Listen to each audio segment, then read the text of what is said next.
Welcome back, Flyers Nitty Gritty fans, to Getting Gritty with It with your host, Yariv, Wolok, my partner in crime as always, Vasili, Gianarakos, my friend. How are you doing?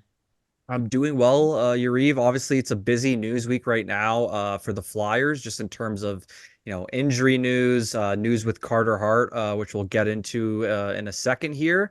So there's going to be a ton for us to cover, and we have a great guest, and we're really excited to get into it. So let's get it. Let's do it, buddy. Yeah. I wish I was more hyped up. We were a little bummed out about this one, but we're super excited to have our guest on. Welcoming back to the show, the draft analyst, Steve Corniano. Steve, welcome back to the show. Appreciate you coming on, man. Always a pleasure. Looking forward to this one, big time. Yeah, I was telling you before we started recording, we had a bunch of requests for you already to talk about Cutter Gauthier situation. We'll for those listening, that will be more of what this episode's focused on. Will be on young players and the Flyers, but we will start off by talking about Carter Hart. You can't ignore it. We're not going to go deep into it. We don't really do that on here for those who are listening. You can go back to the summer episodes if you want to hear more about that, but we're not going to spend too much speculating on anything. But before we get started, just want to remind everybody, please like, subscribe, share, follow us on Spotify, on iTunes, give us a rating on iTunes, hit the notification bell for notifications on YouTube. All of that is a tremendous help to us and obviously helps grow our channel, and everything you guys have done so far has been amazing. So thank you all so much. And shout out to our sponsor, Jim Steaks at 4th and South. Make sure to get yourself a cheesesteak. And shout out to our other sponsors, Summit Adjusters, oh man, I forgot their number. Sorry guys, I'll have to do it next time. So I'll put it in the comments for their phone number in case you guys want to call them for their services. Okay, let's get into it. Big story broke. Obviously, humongous story. This is one that has kind of taken over a lot of hockey reporting in general. It started off with one player in Dubé, now Hart, and now three other players. But the whole 2018 World Junior Championship sexual assault speculation has risen up again as players have been called in. Now, we don't have any more details than are out there. We're not here to break any kind of news. We'll give our basic thoughts on it, and that's pretty much it. I mean, for me, I'll just say this. I'm pretty bummed out about the news. I haven't heard anything definitive. For those who are not aware, the 5 players have been called into the London, Ontario police. They will be making an announcement. London will be the police department on February 5th. I guess some kind of press conference where they'll be at least addressing some of this. So far, no charges have come out. Everything's speculation. There's a lot of that going on. If for those who are listening, I don't know when you'll be listening to this, but until something official comes out, I would say try to ignore it as much as you can, and just wait for actual details rather than just speculation from people on the internet and rumors and all that won't really help you. And you know what they say about assumptions. But yeah, so it's Michael McLeod, Dylan Dubé, it's Cal Foote, Carter Hart, and Alex Formenton. All 5 players have been called in. They're on indefinite leave of absence from the NHL or from wherever they were playing, and they have been gone over there. So I'll give my quick thoughts, and then I'll pass it over to you guys. But yeah, my quick thoughts are I'm just severely bummed out about the whole situation. The Flyers are having a great year. One of their biggest strengths is goaltending. Now what's going on with Carter Hart might not be just a problem for today, but maybe for the foregone future. I will say Alexei Kolosov's value to the organization has just skyrocketed over the past 24 hours. And also subsequently all the guys underneath there. And, Flyers have been building their goaltender pool for a while, but I don't know anything for certain, so I'm not going to say anything's going to happen. I'm hoping for the best for everybody involved. And I'm kind of just bummed out about it. Honestly, we were talking about it prior to even coming on. It's not something we really want to talk about. It's not why we do this podcast. But unfortunately, we have to cover it to some degree. Steve, I'll open up to you first, and Vasili chime in right after. Steve, what are your initial thoughts with what you heard? My first thought was someone needs to buy Danny Briere a drink when you see him. Poor because bastard. that he's been working overtime, and it's not, you know, just to improve his club Yeah. for a playoff push. He's had to deal with a lot, really, from the first day that he took over. And so I'm going to assume that he was briefed, on this, for lack of a better term, shit sandwich, or potential shit sandwich, and he knew what that there was potential that Hart could be involved in the Hockey Canada sexual assault investigation. And although, like I said, we're not going to speculate, it looks like it might be related to it. We'll have to wait and see until the February 5th press conference. But I think there's a rule in Canada where they don't name names. So we'll see how that plays out. But as far as like the bigger story, as of right now, based on what we know, is that the Flyers lost their number one goalie, and they're having a good season. Goaltending was a big part of it. The onus is now on Samuel Urson to take over that job, and the last couple of games, it's been a little rough. So it's going to put more pressure on Briere to assess the state of his organization without his number one goalie. We don't know how long it's going to be. It could be forever. And like you mentioned, Kolosov, you have the guy Fedotov, you have Zevragin. I mean, you have goalies available, but if the intent is to make the playoffs and challenge, team's in second place. We're at the midway point of the season, almost at the All-Star break, and the Flyers are in second place. The match was a shit show, but the Flyers are in second place. Well, I think they're still in second place. I think so. So the coach and the front office staff have to take it seriously that they might be capable of going on a run. And so we'll see how it all plays out. But as far as Carter Hart just coming out and not being with the team anymore, it leaves a pretty big hole. And I don't think there's anything in Lehigh Valley. I don't know if Sandstrom and Peterson. Yeah, so Peterson's got the NHL experience over Sandstrom, but I don't know how that's going to play out. If you want to look at a silver lining, or you want to be an optimist, we've seen goalies pop up out of nowhere in a backup role. And wow, look at this. They're really good now. And like the Hamburglar and Cam Talbot, the list goes on and on. Binnington, where guys, Matt Murray, where whether they're drafted or not, homegrown or not, sometimes these goalies realize like, oh, snap, this is my chance. Obviously, this is best case scenario right now for the Flyers, and we'll have to wait and see. But, it's a massive void. And like I said, Briere's going to have to roll up his sleeves like he's been rolling up his sleeves and address the void. That definitely is a tough job. Sorry, Vasili, go ahead.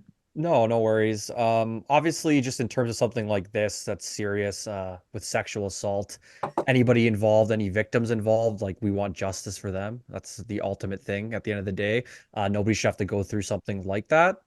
So, hopefully the investigation and things that occur are able to, get justice for the individual who was hurt and is a victim in the situation. Like Yariv was saying on our podcast, we don't really like to speculate too much, but just something that was brought to the forefront by Rick Westhead, who is a reporter for TSN. He was saying earlier today that 5 members of the 2018 World Junior Hockey Team have been told to surrender to London, Ontario police to face potential charges of sexual assault. Yariv mentioned who those 5 names are earlier. That's Michael McLeod, Cal Foote, Alex Formanton, Carter Hart, Dylan Dubé, all prior members of the 2018 World Junior Championship Hockey Team, all of them taking indefinite leaves of absences here. So, when you look at the correlating factors, it obviously on the surface does not look good. But like we were saying, we don't really want to speculate here until there's concrete information. There's still an undergoing investigation. So who really knows what's going to come from it until all the details are brought forth and they all come out. Based on that inquiry that was reported by the Globe and Mail that Rick Westhead mentioned, that 5 players had to surrender to London police here. London police responded to that inquiry and said, "Good afternoon. We are unable to provide an update at this time. When there's further information to share regarding this Hockey Canada investigation, we will be in contact with media outlets. Media outlets will be made aware in advance of any anticipated press conferences, and I guess one was later named to be February 5th. So we'll see, right? It's a wait and see situation, and we'll have to, understand and what the repercussions are for Carter Hart and the Flyers specifically. For now, they're going to operate with Samuel Ersson as their number one goalie, as Daniel Briere mentioned in the press conference this morning. Luckily, he's been having a really strong rookie season for the Flyers. Obviously, losing Carter Hart from a hockey perspective is a big blow for them. So we'll see, right? Goaltending's been one of the Flyers' strong points this season, so it's going to be interesting to see how they kind of move forward. But as Steve said, Briere, I think, really handled this situation and just reporters firing questions off at him one by one there really, really well. And I think just the way he's kind of navigated this and the Cutter Gauthier situation should, give Flyers fans and Flyers faithful in general confidence going forward. I'm not sure if Chuck Fletcher would have been able to do it in such a, way that Briere's handled it so far. So I think from that perspective, it can be a good thing, and it shows that Briere, is ready to deal with, these things coming out of left field, essentially. But yeah, that's all I have to really say on the situation. Yeah, and Briere's always been good under pressure, which is what I loved about his hiring to begin with, is how he, as a player, he elevated his game under pressure. So welcome to being a GM, Danny Briere. Yeah. I'll also say that this is in Canada as well. Again, Vasili, you're Canadian, so you might have a better understanding. I would assume you do, honestly, of the law in Canada and how things operate. We're not going to speculate any of that, but just keep that in mind too. I've seen stuff that I'm just not used to. Lack of statements, lack of clarity, not naming names. I haven't really seen stuff like that before, at least to this degree for this stretch of time. And again, there was a lawsuit, a civil suit filed for this back in the day, was settled out of court. And again, it was reopened and then this brought up again. So things have changed. I don't know exactly how that impacts anybody involved. So just try to keep the speculation down for your own peace of mind, everybody involved. Yeah. And regardless, we're going to have to deal with it. And I will say, like I said earlier, at least the organization is in a position, maybe not so much this year. I mean, we have Sandstrom, we have Peterson. Peterson with the NHL experience, Sandstrom being homegrown. Sandstrom did have some success in the NHL last year, Peterson in the past. Neither one of them have played exceptionally well in the AHL, which is a little bit concerning. But again, Kolosov is already signed and supposed to come over here at the end of the year. He's still pretty green, but it is a high value asset, a guy who's done very well overseas. And then there's names beyond that. So at least the organization is prepared beyond Carter Hart. And like Vasili was saying, Samuel Ersson has had a very good season. He's gotten majority of the starts of late. But I was kind of saying to people are unfairly judging Hart, and we saw Ersson last night. It was 4 goals on 14 shots at one point. Doesn't really tell the story. He didn't necessarily play poorly. But he also didn't, steal the game in any kind of way. Yeah. He's a rookie. So we should expect ups and downs. But one thing too, please, just to finish off, in Canada, in terms of just like legal charges in general, there won't be names released until actual charges are laid down. Okay. So that's how it works with the legal system. So until the London police investigates and formally announces anything or arraigns somebody or charges somebody with the allegations, then you won't hear any names. That's just how it is here. So. Yeah. So I guess we can confirm that there aren't charges yet. Right? No. Okay. So we don't know. Again, I was hoping for better news, but when you saw the other players get called, we can speculate from Makes that you point. Think. But yeah. You have to be crazy not to. All right, let's move forward with, unless Steve, did you have anything to add there? Or? No, it's just like this has been going on for a long time. It's been going on since 2019, but it really resurfaced in 2021 or 2022. I think that the one thing that I guess we could do, if you want to be a little like an internet sleuth, is go back and look at the data. This is what I'm going to do. If you guys want to do it too, go ahead. But what I'm going to do is I'm going to go back and look at Hart's period of inconsistencies and see if it correlates at all to the announcements, right? Like, because this was not news. And then it came out of nowhere. And it's like the entire hockey world was basically crossing off names on a list. And every agent was releasing statements like, "Oh, I was in bed when it happened," or my client was in a fishing trip when it happened. And so everybody was like racing, trying to find out and put pieces of the puzzle together. So I'm wondering if, because the goalies are, kind of difficult creatures to begin with because of the nature of the position. So I'm just wondering if, everything was going so well, and then he had ups and downs, and then there was a little bit of a lull in the coverage, and he's playing his best hockey in a very long time. So I'm just, like I said, it's a little piece to, I guess, the whole story. But again, at the end of the day, it boils down to, like what Vasili said, like if he's involved and he's charged and he's found guilty, then the Flyers have to completely cut ties with him, if that's the case. Which is they don't have anybody right now who could step right up and fill that void to that level. He was supposed to be the franchise, and now, it's up in the air. It's a limbo. So it's like I said, it's a tough situation to be in for the fan base, the players, the locker room, the front office, everybody. It's a tough place to be a goalie. It is. Yeah. There's always seems to be some goalie, or something happened to the goalies here in Philly.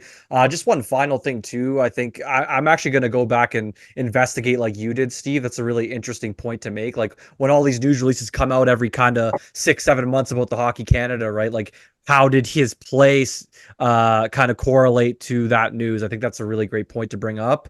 Maybe if he's having downturns of play during that time, maybe it's something, else to look at. But one last thing to mention, it comes from Sam Charchidi, who's one of the members of the Philadelphia media here. He essentially said that in 2022, attorney Scott Fenton, representing Hart at the time, told the Toronto Star that the goalie did not engage in any wrongdoing in the 2018 Team Canada sex scandal. Charchidi also mentioned that at the time, Fenton said Hart was among the players who cooperated with the London, Ontario police investigation and was cleared of any wrongdoing. So who really knows? Like, there's so much different information out there at this point. And remember that. I'm sorry, go ahead. No, I was just gonna say, who knows what's gonna happen with all this, differing information until there's something concrete out there. All that's really going on online is just pure speculation, right? From both sides of the coin. So the thing is, though, is that the London investigation was done.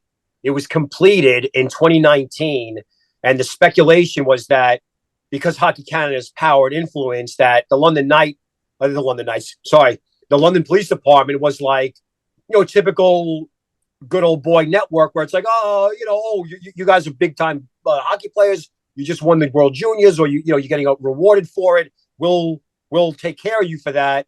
And then it had to get reopened after the victim, or the alleged victim, went and filed the civil suit. And then all the pressure began mounting. And it's like, well, what the frick was the London Police Department doing? And so the London Police Department has been reinvestigating this for like a year and a half. Yeah. And that's what I've been waiting for. I've been waiting for this investigation to be complete. And I guess February 5th. So if the 5 names released today that are going on leave or whatever it is, Formanton was released from the team. Yeah. In Europe. Switzerland. If that's the case, then, and remember the original John Doe's, I think there were 8 or 9 from the original investigation.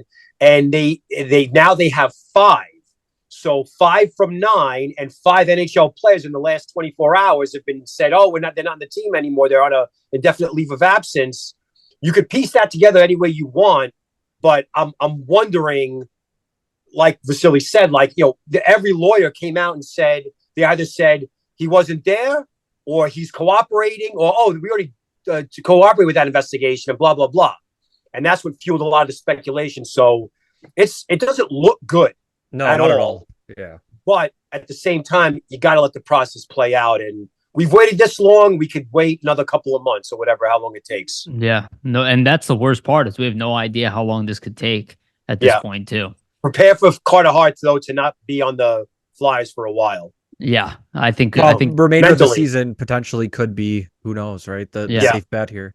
Yeah, I would say at the best case scenario, he comes back, in a few weeks, but I am not expecting that Yeah. at this all. point. Yeah.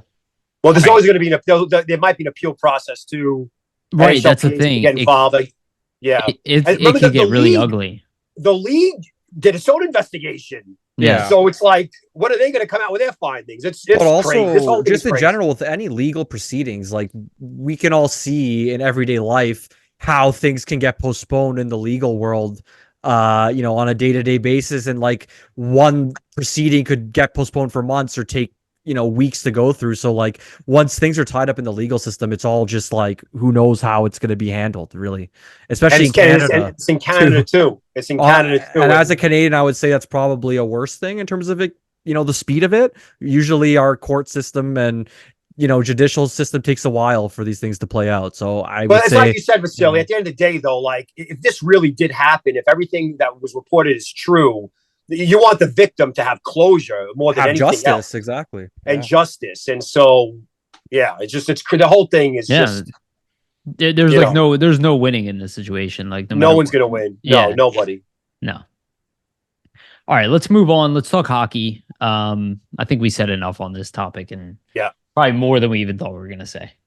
All right, let's get on to the next topic, and we'll keep this one pretty short, but it is a piece of news. Bobby Brink has been sent to the Lehigh Valley Phantoms in his replacement. Ule Lycksell, who is second on the team in points, first in goals, was called up. He did play as we're recording this last night against the Tampa Bay Lightning. Actually, probably his best game as a Flyer so far. Actually got some ice time, which he wasn't getting much of it. But Danny Briere did address this, saying that they really want to see Bobby Brink playing 20 minutes a night. His minutes were going down in the NHL, but I don't really see a big problem with this at all. I mean, I'd much rather have him playing for the Phantoms than just going in and out of the lineup.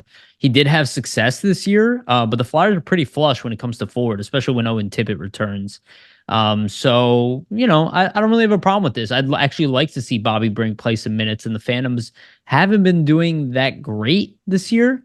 So maybe he can actually be that spark that maybe sparks the offense to contribute on a very regular basis. They've been scoring, but they've also been giving up a lot of goals and not playing the best hockey. They're about a 500 team at this point. But Bobby Brink did show some really nice stuff.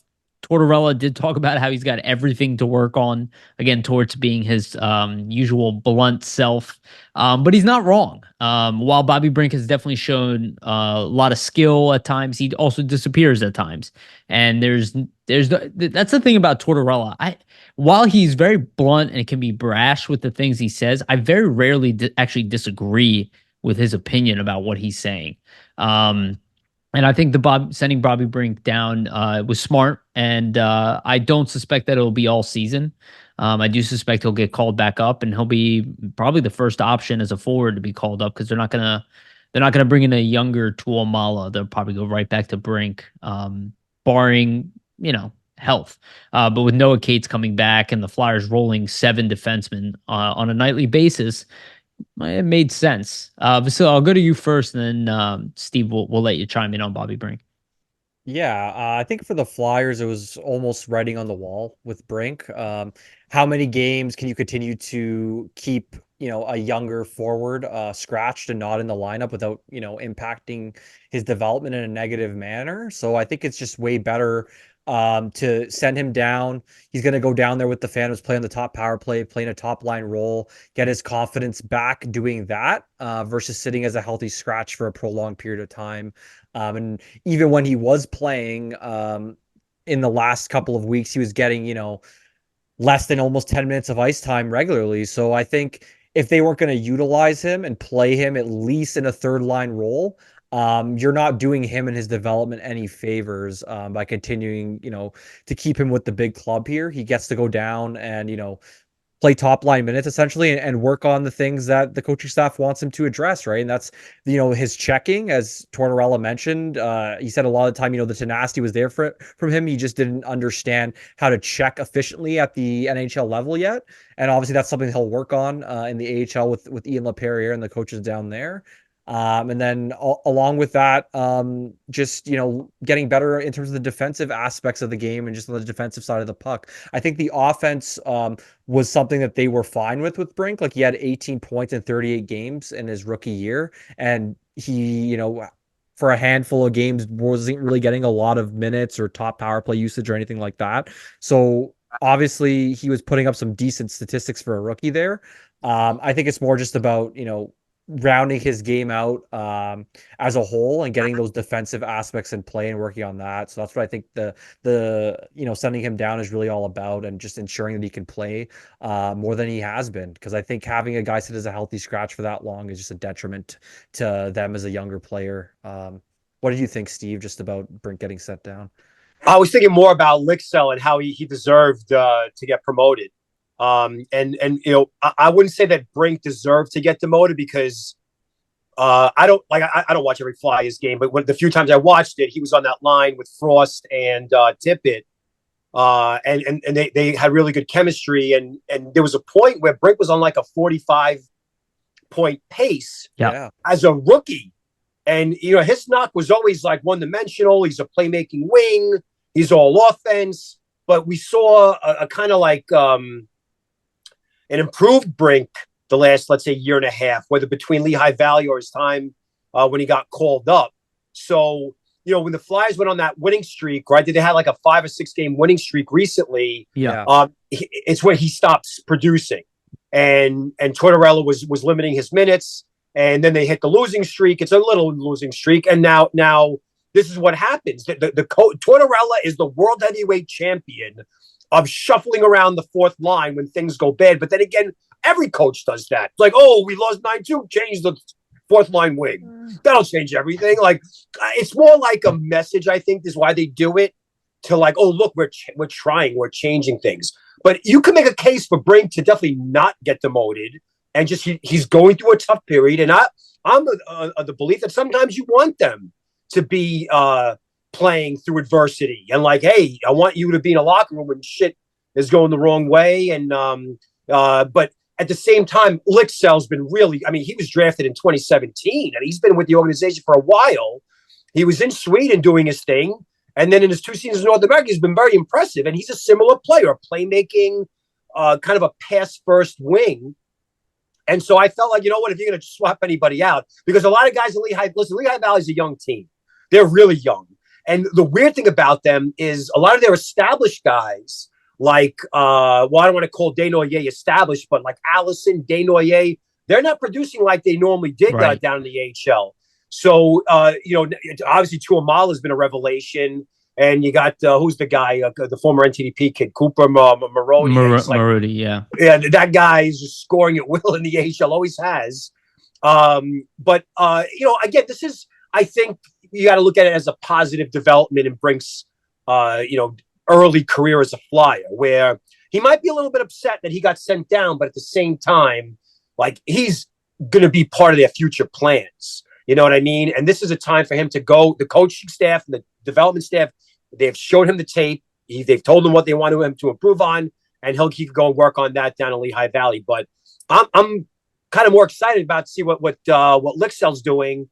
I haven't watched any of the recent games, but I'm a fan of his. So, they're not winning, and losing Hart definitely hurts. But I think it's rewarding Lycksell, because he really, really did deserve to get called up. So, he's kind of, he couldn't do more in the AHL, right? Yeah. Like, he was doing everything that was asked of him, and from last season, I think he put up 70 points last year in the AHL. So last year in the A, Yariv, he had 45 points in 53 games, so almost a point a game. Oh, okay, that's what I was thinking. This year he has 28 in 33, so once again, almost a point a game. So you definitely are rewarding him in his play. And like you said, Steve, I think just the playing style between him and Brink are similar. So if you are going to swap, it makes sense to do that.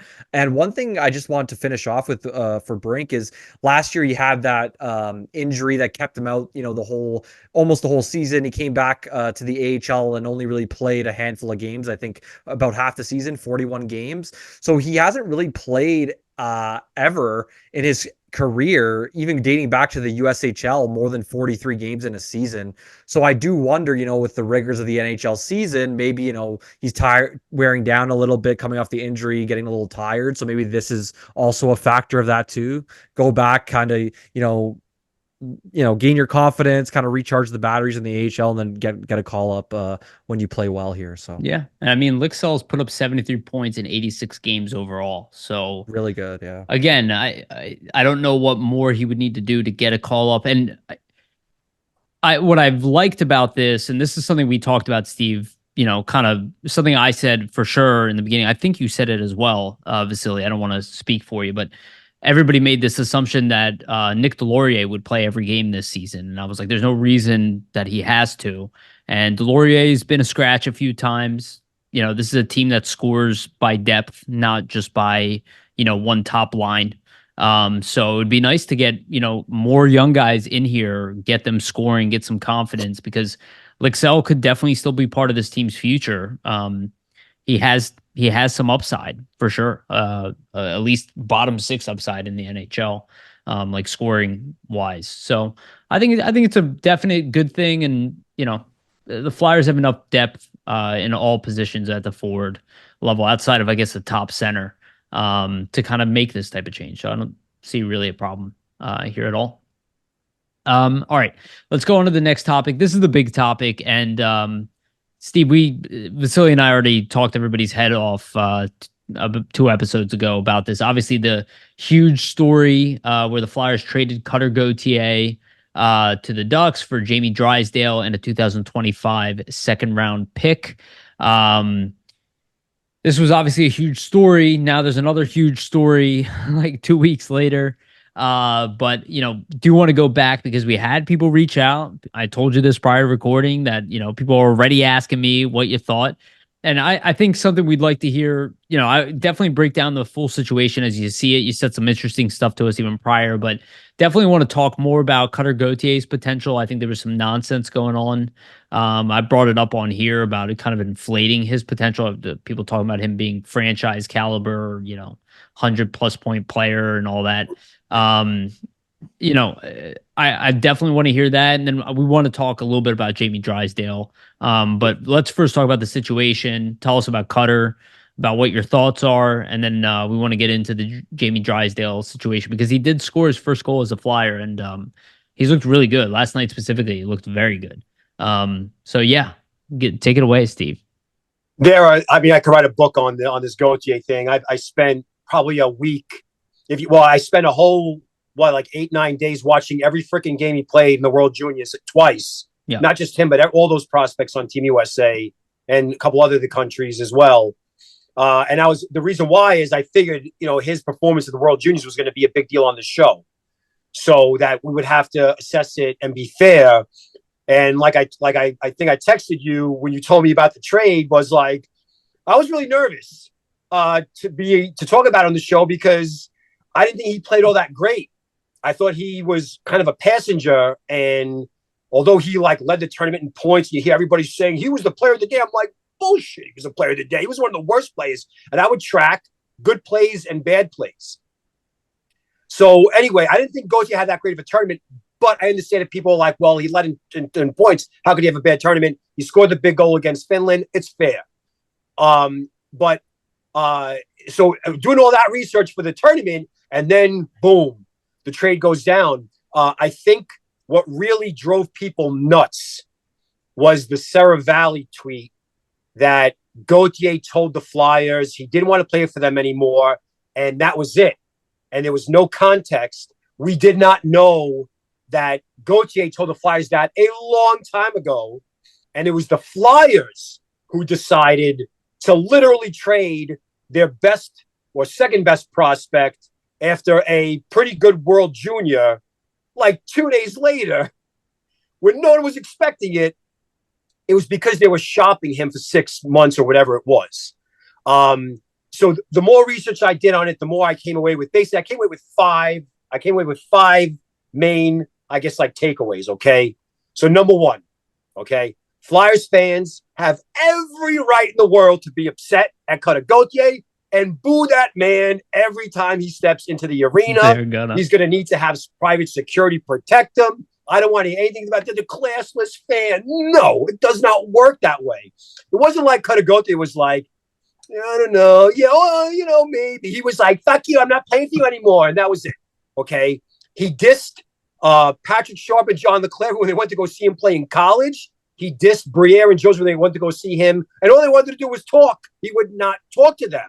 So, yeah, maybe his side of the story is that, it's horrible over there and I can't play for them. And you still can't, stonewall them. You have to have conversations. And based on the really good, I think the media did a great job covering it from every angle. Was that we learned, especially from Elliot Friedman and Sportsnet, that the Flyers had a Zoom call with him right after the World Championships, and that he basically said, sign me and play me. They say, we'll sign you, but we're not going to guarantee we're going to play you. And he was like, yeah, and then that was it. All right? So that's the first big thing. Flyers fans, you're allowed to be mad. He is public enemy number one. It's going to be just like Tavares in Long Island, and they could have his PR team send out all types of stuff about, oh, he's okay, it's private reasons. Bullshit, okay? At the end of the day, you said you did not want to play for the Flyers after you said you really wanted to play for the Flyers. That's how sports works, okay? Number two, the Lindros comparisons. They need to stop. There's no comparison except for the fact that one guy said he didn't want to play for one team, and that was it. Other than that, the Lindros was arguably, I wouldn't even say arguably, he was the greatest draft prospect in the history of hockey. Greater than Crosby, greater than McDavid. Lindros he could have ran for Premier in Canada. He would have won. That he was everywhere. And Lindros was very upfront and open with Quebec from the very beginning. For a whole year, they had meeting after meeting. And then in the last weekend of right before the 91 draft, they had a big meeting in a hotel in Toronto. And the president of the league was there. The Nordiques had Guy Lafleur there. And his parents basically said, listen, we want Eric to play for a big market. We want to maximize on all the endorsement deals and etc. And it was completely fair in retrospect. And I would even go as far as to say that Lindros' parents were kind of vilified to a degree when they were just protecting the interests of their son. So the Lindros comparison, Gauthier was completely different to me. Outside of the fact that, it was, one guy that told one team you don't want to play and the other one said the same thing. But the scenarios were different. All right, so that's number two. All right, I wrote these down. All right, number three, was Tortorella involved? Did Tortorella have anything to do with Gauthier's decision to leave the team and not want to play for the Flyers? I say maybe, and a strong maybe. And the reason why is his agent is Kurt Overhart. And Kurt Overhart has a whole bunch of clients, most of them are Swedish, and one of them is Ryan Johansson. I think Ryan Johansson might be Swedish originally, but he's Canadian. But anyway, Ryan Johansson was a top 4 pick, right? A big center in the 2009 or 10 draft. And he held out. He had a big holdout with Columbus back in 2014-15. The Jackets were a good team at that time, not a great team, a decent team. He held out. The Columbus market went bananas. They wanted their best player there.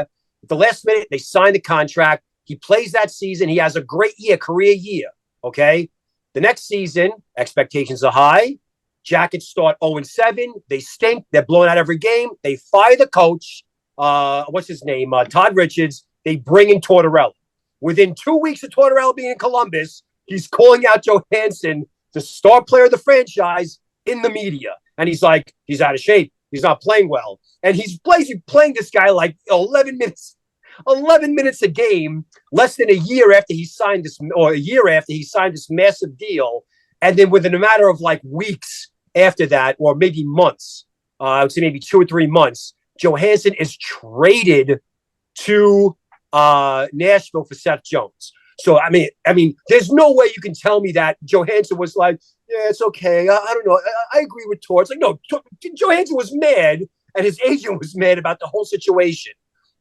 So I think there's a little bit of bad blood there. I think that the agent Overhart may have had a role in convincing Gauthier, I don't know if this is the best opportunity for you. And then the other piece of that was Kevin Hayes' involvement. I don't want to really get into that. They could deny all they want. We'll never really know the truth, whether, Hayes was kind of planting information in Gauthier's mind about whether or not he should play for the Flyers. But I do think that he somehow or another did not want to play for Tortorella. That's my I guess opinion on that.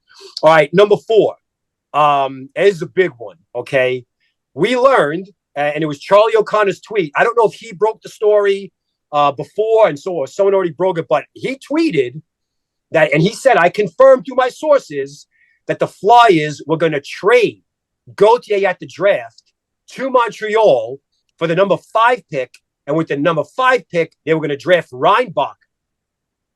Now, the add-on to that was that the Flyers apparently, according to these tweets, knew that Michkov told Arizona, this is the irony, Michkov told Arizona he didn't want to play there, which then forced Arizona's hand to either draft Simashev or Daniil Boot, whoever they had, it was Simashev. Yeah. So the Flyer plan at the time, at the draft, was potentially get the number 5 pick for Montreal for Gauthier, draft Reinbacher, and then draft Michkov at 7. So if that happened on draft day, our heads would have exploded. Yeah. Okay, because Cutter Gauthier traded, but this is a credible reporter. He said this is what happened. I believe him. But and then the fifth thing was the ironic part, I guess, about how Gauthier tells the Flyers he don't want to play for them anymore, but do you get Michkov if he doesn't tell Arizona, I don't want to play for you? So I think that is more relevant than any Lindros comparison. But that's basically like the Gauthier situation in a nutshell. Okay. He was wrong by not talking to the Flyers. He's definitely allowed, like it was within his right, within the CBA's rules that he can do that. And to wrap this all up, in a way, it's a little bit unprecedented. It's kind of unprecedented. Because although Blake Wheeler did a similar thing, he was a top 5 pick in 2004, playing out of University of Minnesota. He wanted to play with Kessel in Boston. He didn't like the way that Arizona was heading as an organization. And so he kind of led them on. He played, I think, 3 full years in college, but it was 4 years post-draft. And he left. He became a UFA and he signed with Boston.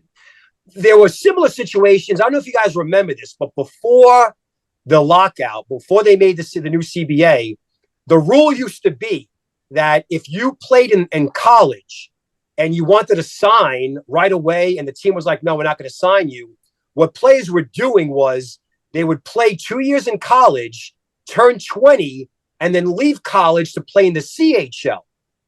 And the rule was if they did that, they would become an unrestricted free agent after that CHL season, which drove teams bananas. Mike Van Ryan was the first one to really challenge it, a defenseman who was a first-round pick of the Devils. He didn't want to play for the Devils because he thought Lou Lamoriello was cheap. He wanted more money. This was, of course, before the ELC limit. And so he did it first, and then the Flyers benefited from it. There was a defenseman named Joe DePenta who was drafted by Florida. He was like, I don't want to play for you. I want to play for the Flyers. He went to the Quebec League after Boston College and joined the Flyers, although he never really played. And then there was another big one was Mike Comrie. I don't know if you guys remember Mike Comrie. Yeah, Mike Comrie, definitely. Mike Comrie was a huge story in Canada because he was playing for the University of Michigan. He was lighting up the score sheet, and then he left to go play for the WHL. It was like scoring like a goal a game, but Edmonton has his rights, and they signed the deal at the last minute. So I don't want to vilify Gauthier. He's definitely within his right, but when you tell the city of Philadelphia, you're not good enough for me, good luck with that. Good luck with that. He will get booed every time he steps foot in this city, and understandably so. Yeah, I mean, I think the way he went about it, again, I think he made it so much worse for himself. Just the lack of communication. I think it just showed a level of unprofessionalism and probably immaturity. Now, again, we don't know what he was being told. But that's just not the way it would go about it. He could have just communicated the whole thing better if what we're hearing is true. I think he just made it worse for himself. Sink or swim now. It's sink or swim now. Yeah. And I think it's really interesting you brought up Ryan Johansson because he was a former 4th overall pick, a guy with a really high pedigree. And while he's had a pretty good career, He's pretty much failed to be a point per game player every single season in the NHL. He's been, and his work ethic has been questioned, and everywhere he's been, his work ethic has been questioned. So, and that's the thing I was saying earlier about Torts. While he's very brash about what he say, I rarely disagree with him because Johansson came in with really high expectations and never really lived up to being that perennial, full-on first-line center type of guy. He kind of danced around that and then kind of regressed, and has never really come back beyond being like a second-line center, type of player. So I do want to let you talk here, and then we'll get into Cutter Gauthier, kind of what we heard about his skill level. I do want to clarify that. Go ahead, Vasili. Yeah, of course. I just think with Tortorella, I mean, and the work ethic thing, like he's obviously just the way he kind of coaches his teams. I mean, he would know what that looks like. So I think you might as well take his word for him on that in terms of Johansson. And with Gauthier, I just think, how can you not talk to Daniel Briere, Keith Jones, John LeClair, Patrick Sharp? Like John LeClair's a Hall of Fame, Hall of Famer. Left winger. Yeah, look, probably one of the best American goal scorers ever. You'd think Gauthier, as of also, coming up through the U.S. Hockey program, would, have some respect for a guy like LeClair and want to talk to him. Obviously, who knows? He like we're all saying here, he's totally within his rights to act in this way. But in terms of his character and how that is perceived around the NHL, that is taking a significant hit. And let me just add something right there. Didn't teams say they didn't want to trade for him after hearing about that type of behavior? Exactly. I was going to mention that as well. Sorry. A lot of teams brought up that they didn't even want to trade for him when the Flyers were trying to kind of secure a deal and move on from him here because of the way he went about dealing with the Flyers. So I just think from his perspective, you have that pedigree attached to you from your draft day. You're a high pick. That's all and well, but you technically still haven't done anything in the NHL. So just to carry yourself in this manner, very immature. It's just not the way to do business, I don't think. But like you said, Steve, it's really shut up or put up for him now in Anaheim, right? If he doesn't come in and kind of produce right away, Anaheim fans aren't really going to be happy, especially giving up a guy like Drysdale. So yeah.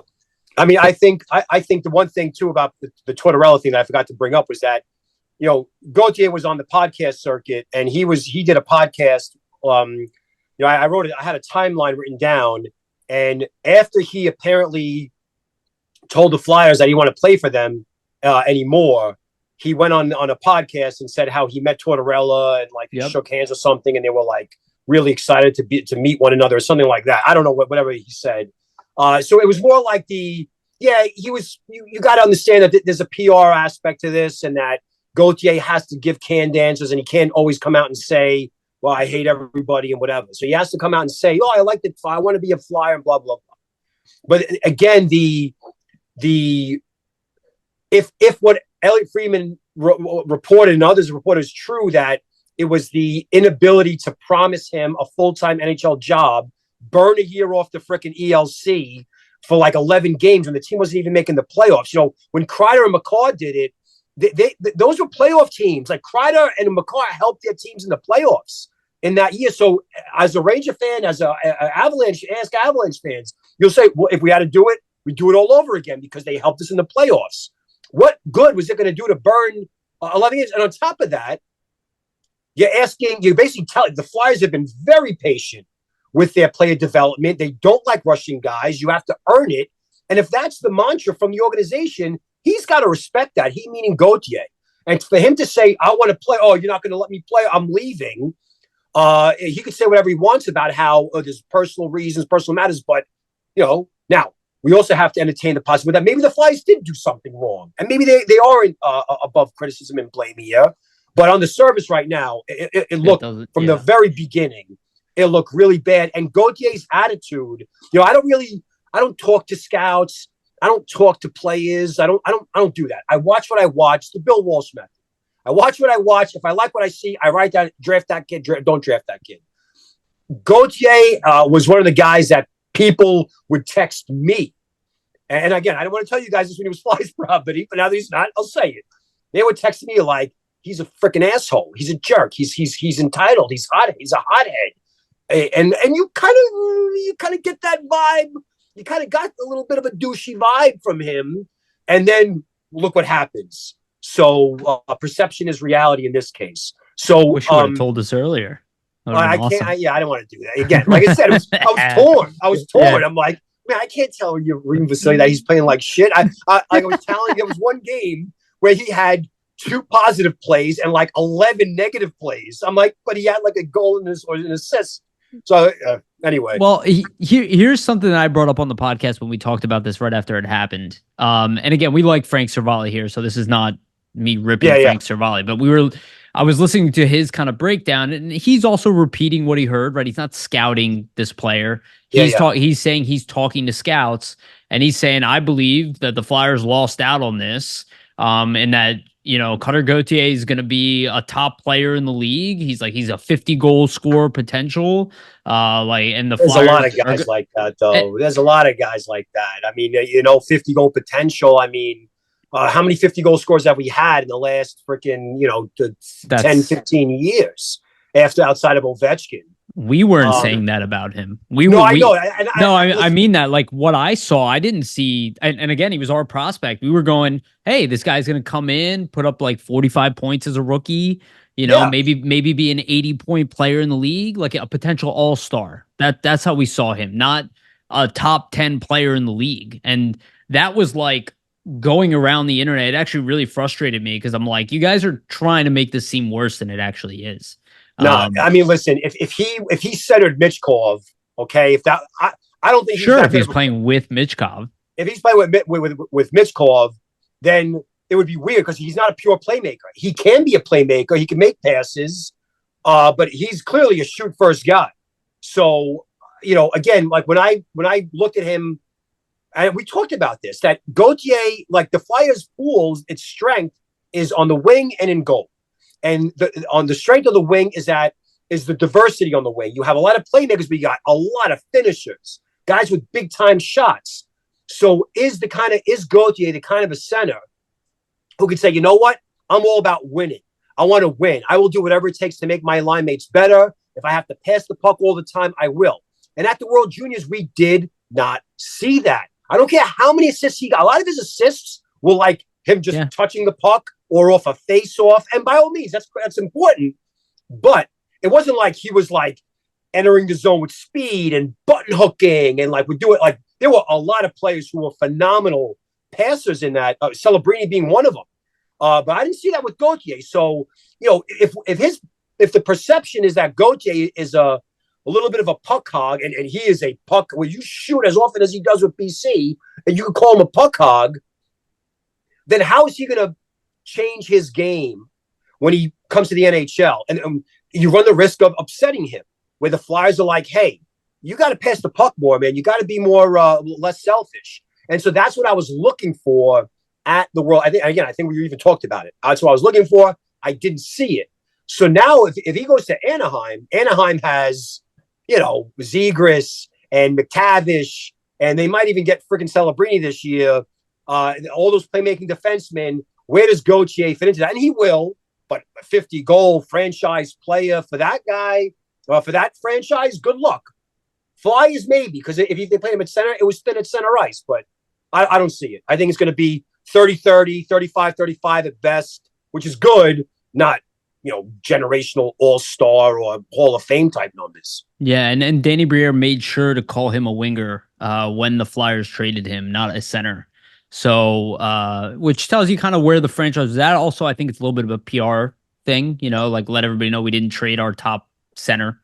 At a prospect, yeah. Right, exactly. And also trade a winger for, a right-handed defenseman who's winning that in terms of the value battle if you look at the NHL. So that's why I think Danny makes that mention to kind of give the Flyers a one-up, on the go ahead, Vasili, if you want to add in general. Go ahead. No, I was just saying, like on the surface level, I think Danny just did that to make it seem like the Flyers got a one over Gauthier, basically. But yeah, I mean, look, I'll say this, and Vasili actually brought up this topic, so I'll give him the credit. But we do want to talk about Drysdale, and overall, I'll tell you, I've loved what I've seen from him. I see a defenseman who was rushed into the NHL on a horrific team, especially when he started. Now they're a little bit better, a little more organized. But really, there was not enough talent on that team. He came in as an 18-year-old, which I do not recommend, especially a guy who doesn't have size, right? He's kind of average size, not the biggest defenseman. He's a Cam York, physically like about the exact same size. So, I look at everything I've seen from the kid, skates absolutely phenomenal, easily the best skater on the team already, maybe the best passer on the team already.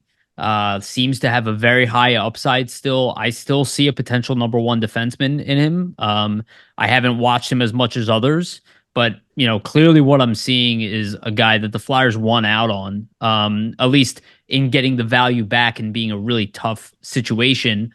And if he does end up being that number one defenseman, I would say they actually won the trade, because that's really what this organization kind of needed more, even more than what Cutter Gauthier offered to the Flyers. We have not had a defenseman, even of this caliber, probably since Eric Desjardins. You could say Pronger. He just really wasn't here very long, and he's a whole different animal franchise, all-time great. And Kimmo Timonen was also a phenomenal defenseman, but wasn't necessarily like a whiz on his skates, and he was a good passer, but he wasn't very fast.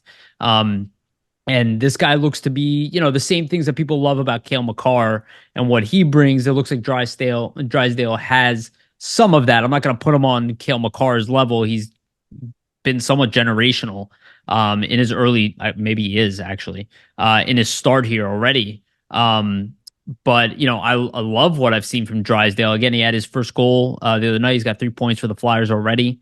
And he's playing not consistently because the Flyers have too many defensemen right now, but he is playing top pairing already for the Flyers, being the youngest defenseman on the team, and one that didn't even kind of go through the Tortorella cycle. And you don't really see Tortorella bashing him or saying, he's not calling the kid out. He's actually seems pretty satisfied. So, give us your take on Drysdale, and to Vasili's topic that he came up with. Where did you have him in his draft year, and are you still that high on him if you did have him high up? Oh yeah, he was the best defense prospect. We knew a year. It was a high OHL pick, priority pick. He went to Erie, and I think he was in Erie for 2 years in his draft -1. And his draft year, he was phenomenal. Erie was a very thin team, and he was their MVP. And you could have made the argument that had he played on a slightly better team, had they maybe traded him to a team, an OHL team that was contending maybe for the OHL title or Memorial Cup, that he would have been even, like, his profile would have been even greater. But I had him ranked 6th. I did not budge. I don't think I ranked him lower than 6th or 7th. I think I even mocked him to Anaheim because before the 2020 draft, Anaheim was spending most of their first round picks on forwards. So I felt like, well, they got Zegras, they have Braden Tracy, they got Lundestrom, they drafted Sam Steele and Max Jones, both first round picks who were forwards. They liked to draft out of the OHL. It was the Bob Murray, Martin Madden MO, I guess. And I mocked him to them, and when he went, it was no big surprise. Now, Jake Sanderson went ahead of him by like 1 or 2 spots. Yeah. But I had Drysdale as the superior defenseman because of his skating, because of his playmaking, power play quarterbacking ability, high ceiling for point production. And so there was never a point in covering him before the draft, during the draft season, and then after the draft season, where I stopped thinking that Jamie Drysdale did not have the potential. I stopped thinking that Jamie Drysdale had the potential. Hold on a second. Well, I basically felt that Drysdale wouldn't be a star. I felt that he had star potential. He never lost it. He had the one full season he played. It's exactly what you'd want out of him statistically. And remember, when we talked about this upcoming draft, I said the Flyers have a good defense. They have good prospects. We like Oliver Bonk and whatever, but they need a legit number one kind of a guy to rival or match what New Jersey has with Nemetz and Luke Hughes, what the Rangers have with Adam Fox, what the Islanders have with Noah Dobson. They're going to need that number one who, whether homegrown or not, wouldn't matter. Just a number one who could play 24 to 26 a night, quarterback the power play, and score 50, 60, maybe even 70 points a season. And so injuries are a little bit of a concern. But what you're seeing, the JB Drysdale you've been seeing in Philadelphia is the same Drysdale we saw in Erie. Like, it's no different. He's obviously gotten bigger and stronger, but this is a very, very, very promising young player, and he is young. I don't think he's turned 22 yet. So the sky's the limit. Clearly, celebrating him as a guy who wants to be in Philly. Like the reaction the fans he got from the fans when his name's announced for scoring. Like, he's gonna like it. And I think I'm speculating, but Anaheim really loaded up with defensemen. Yeah. And not just first round picks. They drafted Zellweger in the second round. They drafted Mintyko as a top 10 pick. And then I'm forgetting the other guy, the other defenseman that they have, who's a big point producer, and then Drysdale. Tristan Luneau, a righty. So they have Luneau, the righty. They had Zellweger, the lefty, and Mintyko, the lefty, but he could play either or side. So the Anaheim was dealing from a position of strength. And I knew that they got to trade someone. You can't have 4 stud A-grade plus defense prospects and keep them all. And Noah Warren, by the way, he's another righty. So and who's the other guy? Jackson Lacombe. So Anaheim definitely could afford to stomach that blow in losing him. I don't want people to think that they were looking to get rid of him. They probably weren't. And it's obvious that Anaheim saw Gauthier's numbers, I guess, from the World Juniors, and were like, yeah, we'll do the deal. But as of right now, it's looking like a great trade with the Flyers. And he's NHL caliber. He's playing in the NHL. Gauthier is not playing in the NHL. So that's the probably the biggest takeaway right now. Yeah, and Vasili, I'll let you chime in a second. You're on mute. Just I'm not sure if you're aware of that. Okay.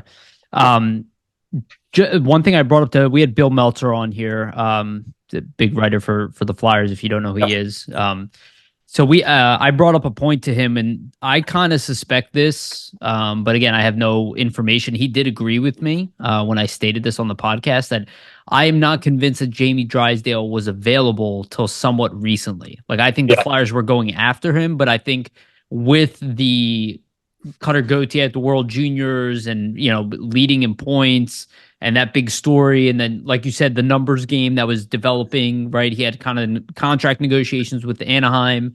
Their defensemen have been doing well. I think they finally were open to the idea of trading him. And I think that's why the trade happened when it did, is that I think the Flyers finally got the level of caliber player they were hoping to get back, right?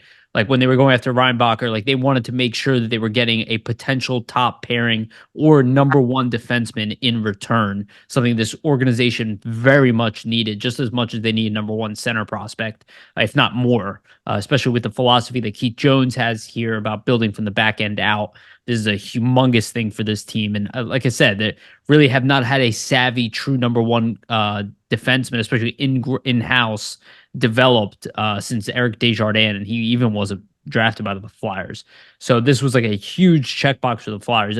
Do you think that there's any chance of that too? That this is something that maybe became an actuality recently? Like, maybe the Flyers, because the Flyers were rumored to go after Bowen Byram as well, who I'm sure you're also high on.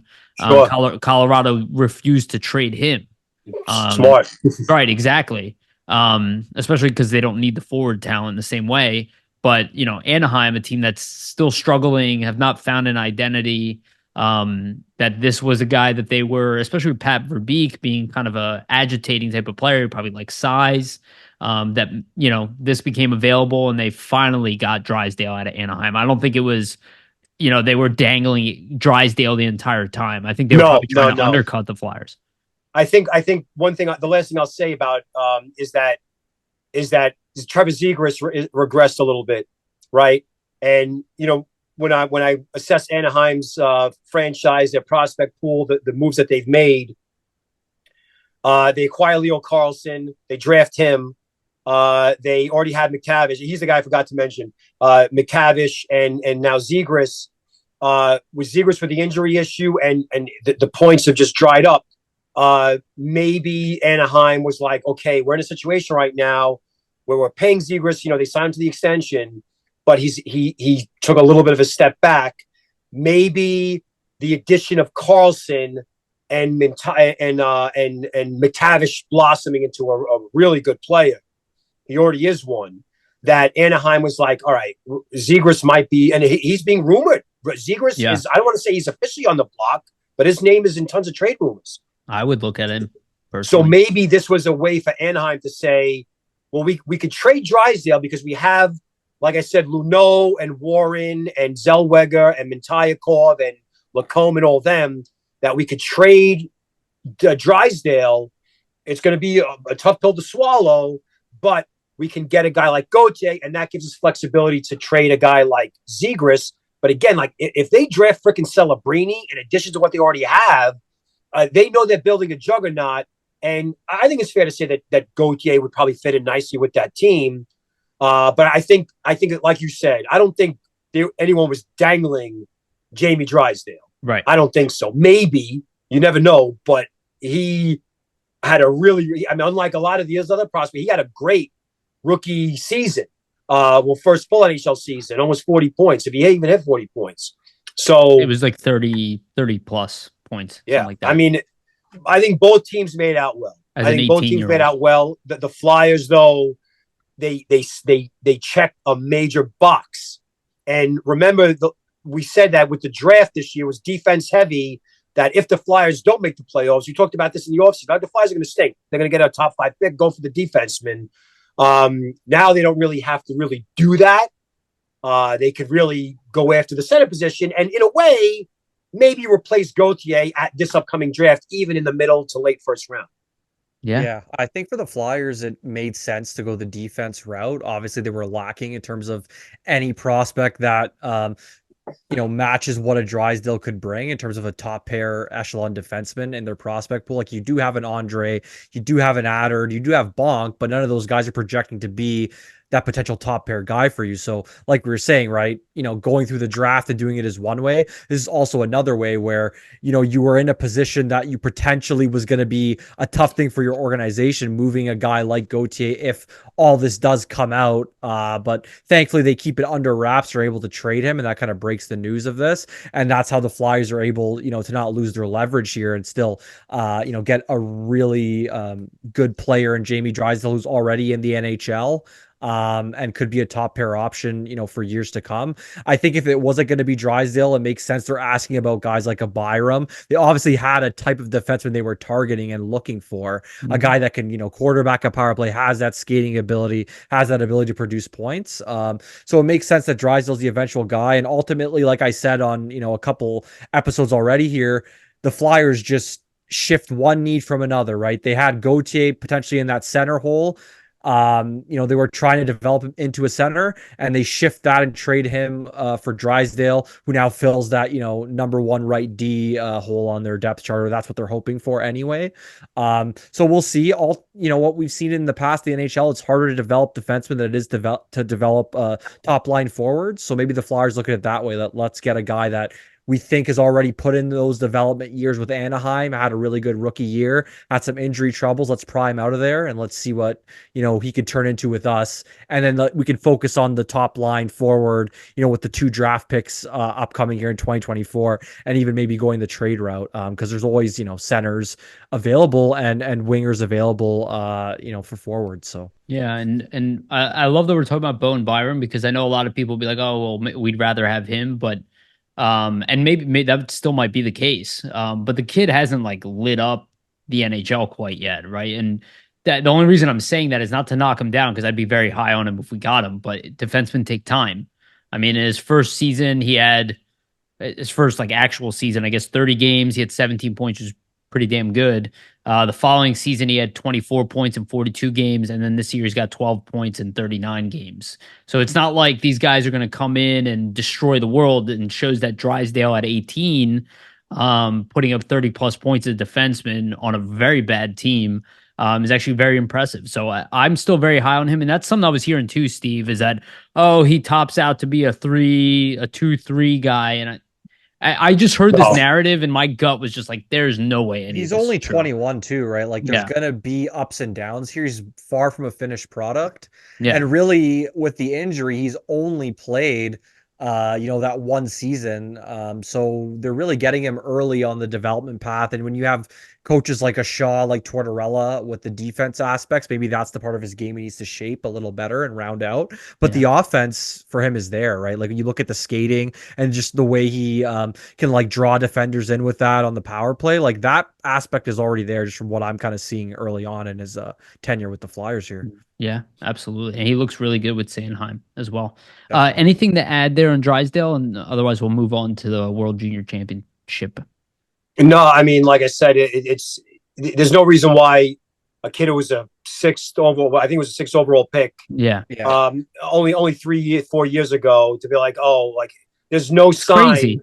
There's no sign that he's regressed or like he lost a step or he's got off ice issues or he's not coachable. It's not. He really is a perfect defense prospect. He was a perfect defense prospect, and now he's an NHL defenseman.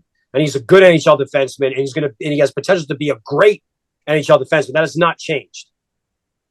Yeah. No, I was shocked to hear that stuff, to be honest with you, Steve. I'm like, what are we doing here?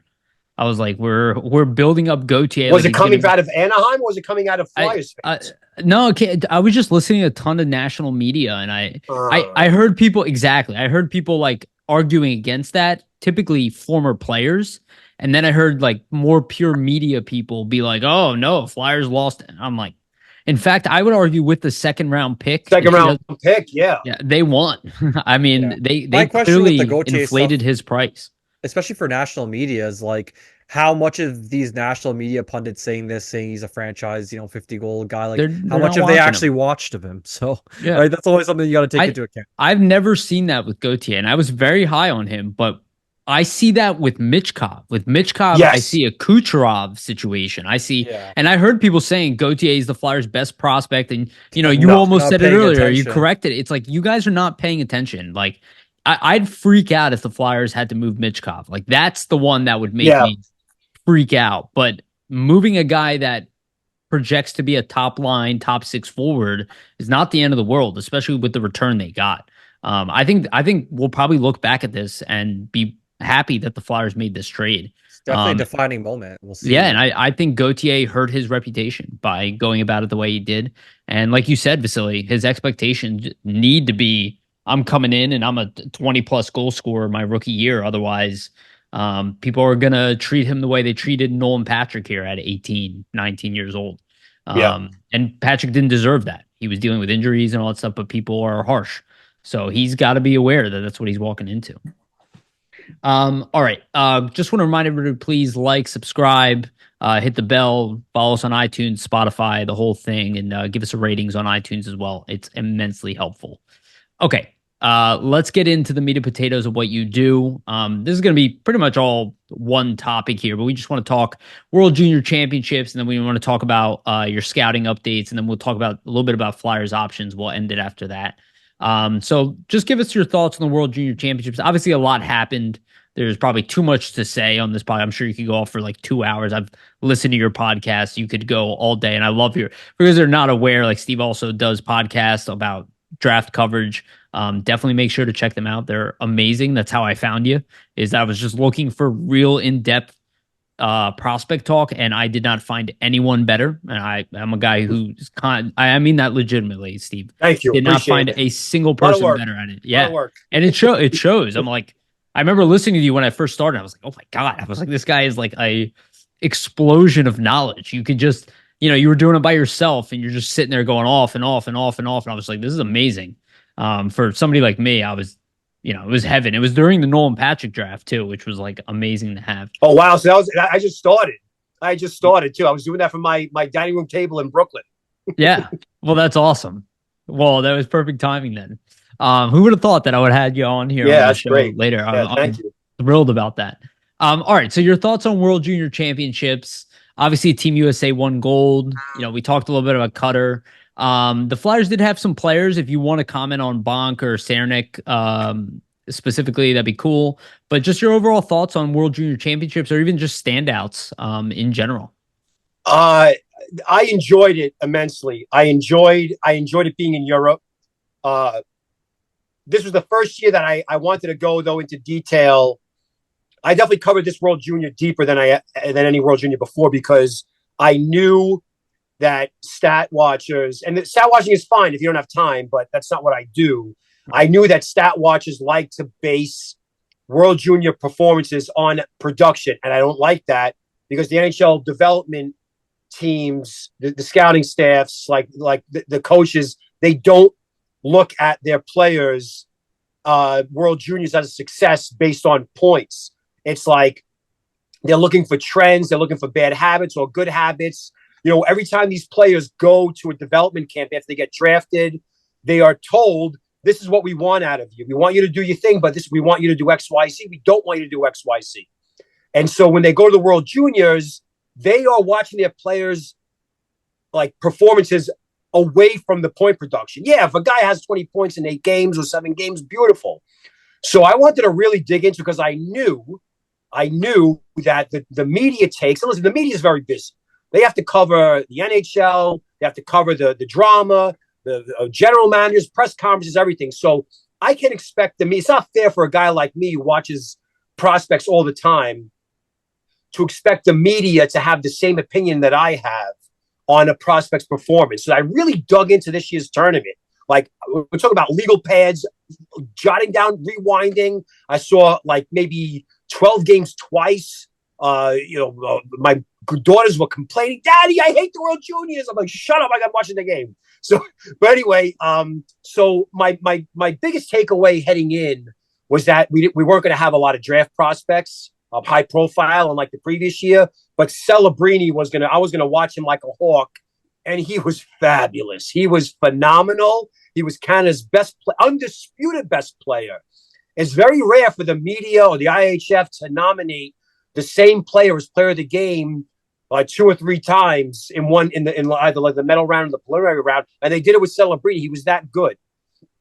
So I love that takeaway.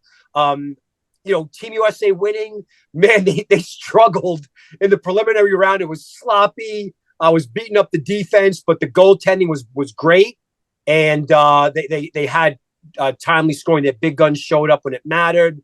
And that Swedish team was loaded with first and second round picks. So I think that the 2 best teams definitely played in the final. I think the better team won because of the goaltending. I wasn't really disappointed with Canada like the country Canada was with their World Junior team. I thought they were playing pretty okay. They made such a big deal about missing the net, but yeah, this happens. But overall, I really enjoyed it. I thought that the level of competition was fine. You had a lot of close games, not that many blowouts. You had a really great relegation game between was it Germany and Norway. You had upsets, so it was really enjoyable. And the European, it seemed like the Swedish hockey fans were watching American college hockey because they were acting like American college hockey fans, like they were singing the same songs that we sing at games. And so I loved it. And as far as Bonk goes, I think we talked about him before or maybe during in the middle of it. I thought he was Canada's most reliable defender outside of the top pairing of Lamoureux and Matejchuk. They were phenomenal. But Bonk was really steady. Noah Ward had his issues. Furlong had his issues. Ty Nelson had his issues.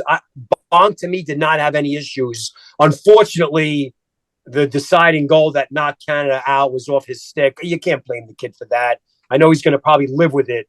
But, and then Chernik, Slovakia had some pretty impressive moments. I liked the chemistry he had on the line with it was Dvorsky, and at first I think it was Misiak, and then Misiak wasn't playing well. They replaced him.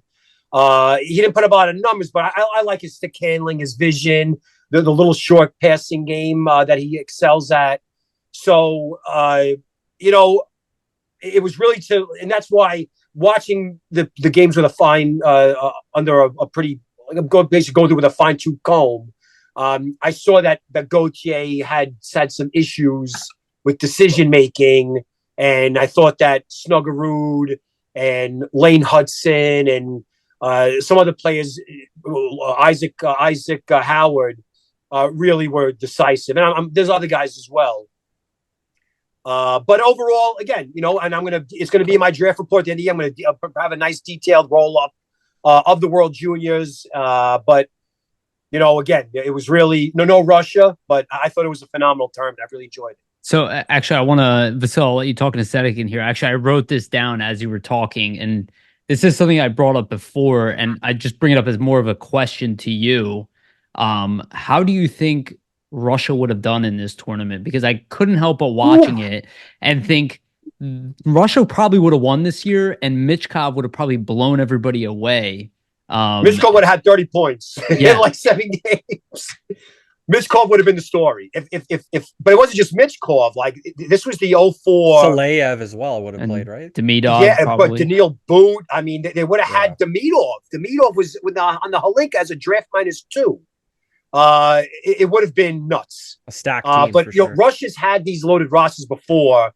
But I think for them, it would have been the goaltending would have been Zavragin. Would have been definitely one of them. I don't know. I'm drawing a blank with Russian goalies. Zavragin probably would have been the number one. I mean, he's in the VHL right now doing great. So it's not like, and he's still of age. But yeah, to answer your question, I love Russia's prospects, and they just haven't won. It's been a while since they won gold. So maybe this group, this 04, 05, 06 group would have delivered it, but we'll never know. We'll just never know. I couldn't help but thinking that, like, oh, everybody's talking about Cutter and his scoring. I'm like, Michkov would have destroyed him in production. Michkov would have probably surpassed Bedard, what Bedard did last year.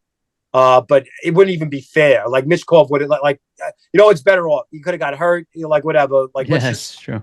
Michkov, like he put on those 2 shows at those 2 tournaments, the Halinka and the U18 Worlds. That's real. We know what he is. He's got nothing left to prove, but it would have been nice to see him just absolutely obliterate his age group, Yeah, because I know he outproduced Bedard in the past. The last time he was in a world tournament with him, and that's why I find it so funny that people are calling Gauthier like our best prospect. I'm like, you guys are not. As soon as I heard that, I was like, you're not paying attention. If you go by upside, if you go by pure upside, Michkov still has the upside to be one of the greatest players in the history of the NHL.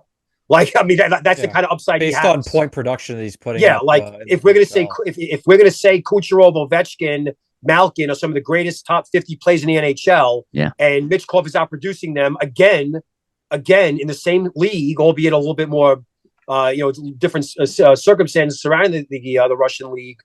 Why we're not wrong in saying that. So no, Michkov remains the Flyers' best prospect, and he will until he shows up in a couple of years. So yeah. Just one last piece for you, Steve, on the World Juniors. I didn't have too much of a chance to watch Finland, a couple games, but I was wondering what you thought on Konsta Helenius, how he performed. Okay, so I love Helenius, and I was going to talk about him on the draft portion because I have him ranked pretty high. Okay, so Finland doesn't always just give the number one center job to a 17-year-old, and they did. And so I thought that they struggled a lot in the beginning. Losing to Canada, he wasn't really involved as much. He was making little plays here and there. He's very, he's engaged. He's not a finesse player. He's a finesse player when he has the puck, but off the puck, he's not a finesse player. He's a tough kid. So I expected more out of him in the preliminary round. But when Finland started scaring people and upsetting people, when they beat the Sweden game.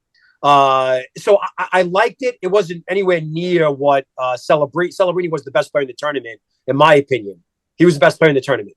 Like, he saved Canada's ass so many times by himself, literally by himself. Zone entries, shot creation, scoring chances, clutch goals, everything. So to answer your question, I thought he was good, but I think maybe next year you're going to see, if he plays next year, you're going to see a dominant Helenius. He was far from dominant this year, but you saw moments, flashes, I guess, if that makes sense. No, definitely. Thanks, Steve, for the breakdown.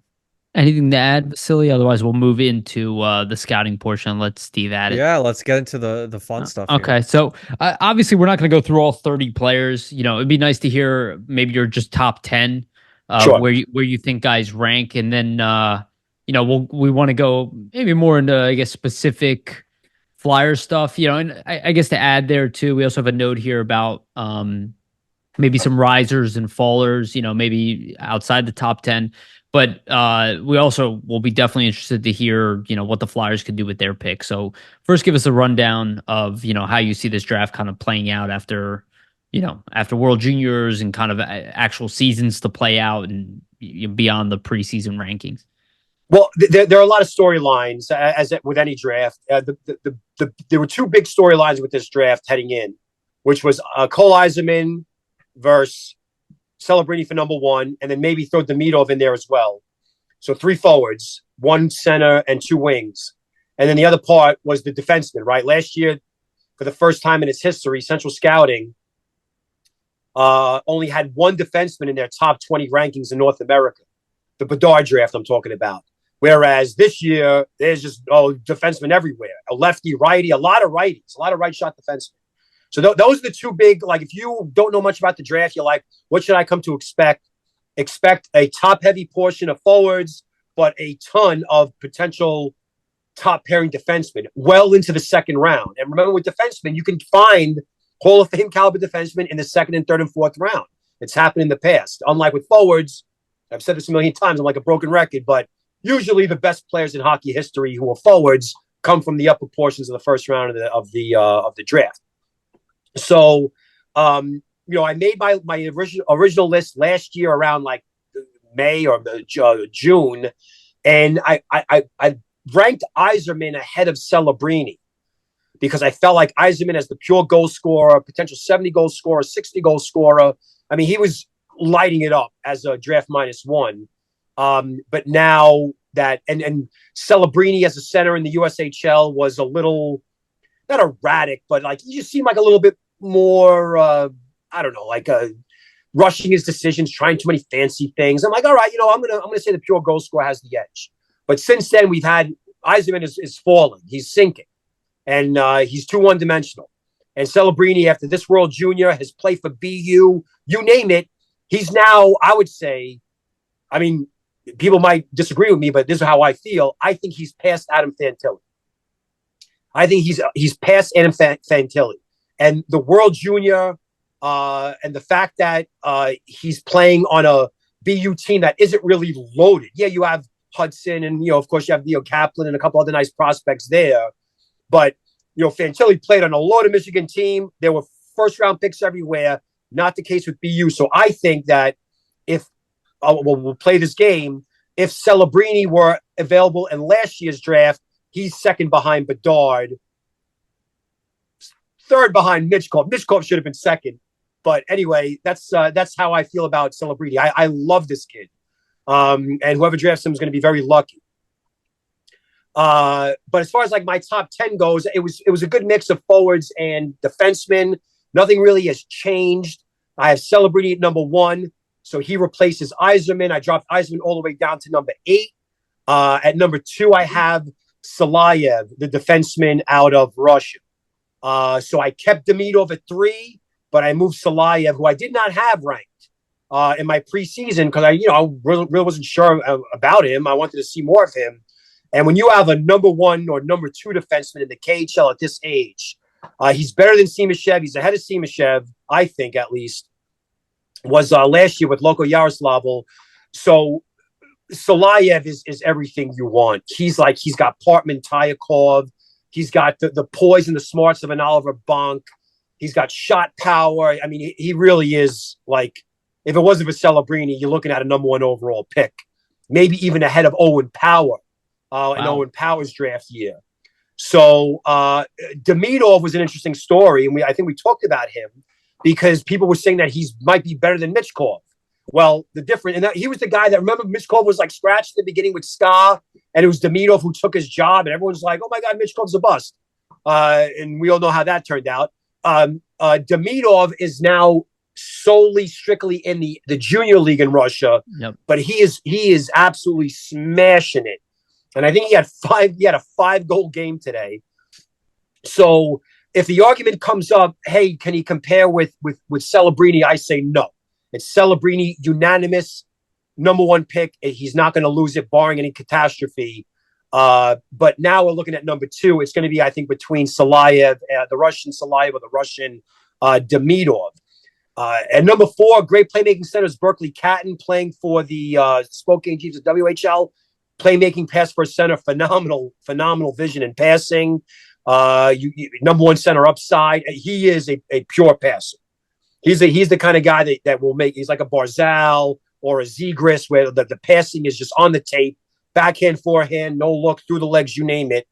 Number 5, I have. Let's see. 5, I have Hellenius, and what Hellenius is doing in the SM Liga in Finland.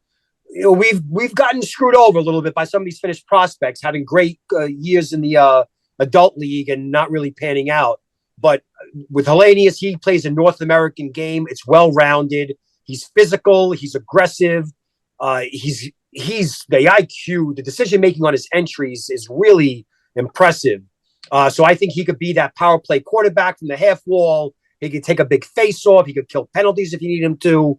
And I don't think he's going to back down from a physical challenge. And that's going to be a critical aspect or requirement when he comes to the NHL. Number 6, I have Cade Lindstrom. Central Scouting is very high on him. I see a lot of people have him ranked number 2. Big center, goal-scoring abilities, good skater.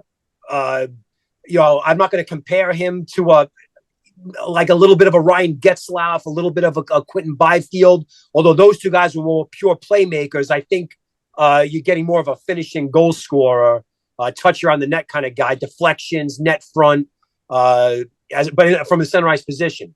So Lidstrom is going to be maybe a little bit of a unicorn. I don't really have any major concerns about his game. Number 7, I got Dickinson, a defenseman with London. So the Flyers are going to see plenty of him because he's playing with Bonk, but they're not paired together. And Dickinson is a big, rangy. He's like an Owen Power type. Big, rangy, long reach, nice touch, big shot, can run the power play, physical, etc. Good defenseman. 8, I got – who do I have at 8? And I got Cole Eiserman. And like I already touched on a little bit with Eiserman, the shot and the release and the goal-scoring ability it's on a almost like on a Mitch Bedard kind of a level. He's going to break Cole Caulfield's record. He's averaging more than a goal a game, I think, with the NTDP. Yeah. But that's all he does, okay? He wants the puck. He beaver taps like crazy. He's trying to add a physical element to his game, but he's out of position because of it. He's an excellent skater for his, he's a pretty compact guy. He's thick, he's strong. But what does he do when he's not scoring? And the answer is not really a whole lot. And you could say, well, look at Ovechkin. Look at, some other players in history. Yeah, he could maybe refine his game a little bit, but to ask him to be the face of a franchise, I don't know if I'd do that. He's going to have to, he always wants the puck. Well, what if someone can't give it to you? Get it yourself. And when he does that, he runs into problems. So I'm going to keep him at 8. Number 9, I have, where's a 9? Zane Parekh, another right shot defenseman playing in the OHL, a goal scoring machine. I mean, back-to-back, I think he's going to have back-to-back 20-goal seasons already. And this is his draft year. 22 goals already. Yeah. Yeah. He is he's not as explosive as Drysdale, but his shooting is like Drysdale. He has a great release and a shot accuracy. And number 10 is my wild card. I love this kid. He might be available for the Flyers wherever they're picking, let's say, in the teens or the early 20s. Sasha Boisvert, a Canadian kid who plays in the USHL from Muskegon. I mean, his skating, his reach, edge work, it's one thing to be creative with the puck, to pass it, and you have the vision to make plays. This guy does not flinch under pressure. And I think we all are obsessed with rush chances and zone entries, etc. I think games are won inside the offensive zone. And for the defense, obviously in the defensive zone. how you execute your cycles, the timing plays, spacing, supporting or not supporting, is there net front presence, screen the goalie. This kid does it all. He's got size, he's got speed, he's a jersey flapper, big shot. He looks like a freaking star. He plays like a star. He acts like a star. Numbers are pretty good. I don't know why people are, I guess, down on him. I forgot where Central Scouting put him. I got to check, but I think he's top 10 caliber. He's my sleeper. Out of all the players in this draft, if you tell me, hey, which one kid do you think is going to be an all-star, perennial all-star, but he's not considered one right now, I would say Boisvert. So that's my top 10. He was, Steve, 17th for Central Scouting for North American skaters. So still, and when you add the Europeans, that puts him as a late first round pick, maybe or two. You know, so like I said, in that flyer territory. But no, I think he's a stud. He's an absolute stud. I forgot where he's going to college, but he might be going to BU, I think, to join Eiserman and all that. I forgot what school he's going. Maybe North Dakota. I don't know. One of those schools. That was an awesome breakdown. Vasili, anything you want to add there? Otherwise, I'll move into the Flyer stuff. Yeah, I just had a question about one prospect. I don't know if you can tell us a lot, Steve. Familiar name for a lot of people listening, Tij Iginla. Obviously, you know, his father being Jerome Iginla. I thought that's an interesting guy to kind of bring up and talk about. But in the WHL this season, having a really good year, 31 goals, 55 points in 40 games. What can you tell us if you know much about Tij here? I mean, no shock. He's a throwback. He's I'm not going to say he's exactly like his father because I don't remember his dad playing in the WHL, but his dad was a top 10 pick and traded for Joe Nieuwendyk, by the way. That was a big trade. Yeah, back with the Stars. That was a huge trade for both huge teams. Trade. Of course, the Stars got a cup, but Calgary got a Hall of Famer. And so Nieuwendyk's Hall of Famer too. But I love Iginla. He does it all. He will do whatever the coach tells him to do. He's got a great shot, the touch around the net. Strong kid. Yeah, I was thinking about. I mean, he deserves to be in the top 10. So, like, you know, the fact that he's not in my top 10 as of right now doesn't mean he won't end up there at the end of the season. But when you have that kind of enthusiasm and you have the bloodlines and Jerome Iginla, man, easily one of the greatest representatives the NHL has ever had. Like, if you want to say, like, great I want character guy, right? Just a great guy. He was loyal. I mean, he loved Calgary. I'm a huge Iginla guy. So I'm rooting for him. I hope his son has the same kind of career. But even if you get half of it, it's still a pretty good pick. So yeah, Iginla's phenomenal. He's a kid that really deserves. I didn't have him in my top 32 to start. But we knew about him, let the season play out. And at the halfway point, he's definitely, I would even do the character itself would probably get him in the top 5 beyond, because a lot of these kids have skill. But I mean, if you had the chance to draft another, Jerome Iginla, and here's the thing is like, with Brett Hull was not a high draft pick. Imagine telling someone back then, well, what's the chance he's going to be like a Bobby Hull? He was better than Bobby Hull. So I'm not saying that Iginla's going to be Tij is going to be better than his father, but this is one situation where the NHL bloodlines, I think, do matter because of who his father is. So yeah, I mean, just a great fun player to watch, and just he's going to be a high pick.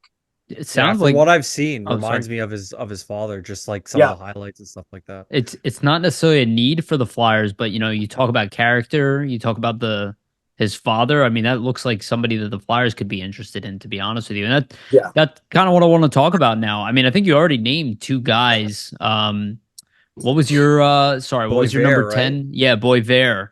That sounds exactly like what the Flyers need. And so the Flyers right now, we don't know where they're going to pick, right? Florida is also a very good team. But let's just say they're going to have 2 picks around the 25th mark, right? Anywhere between 20, 25.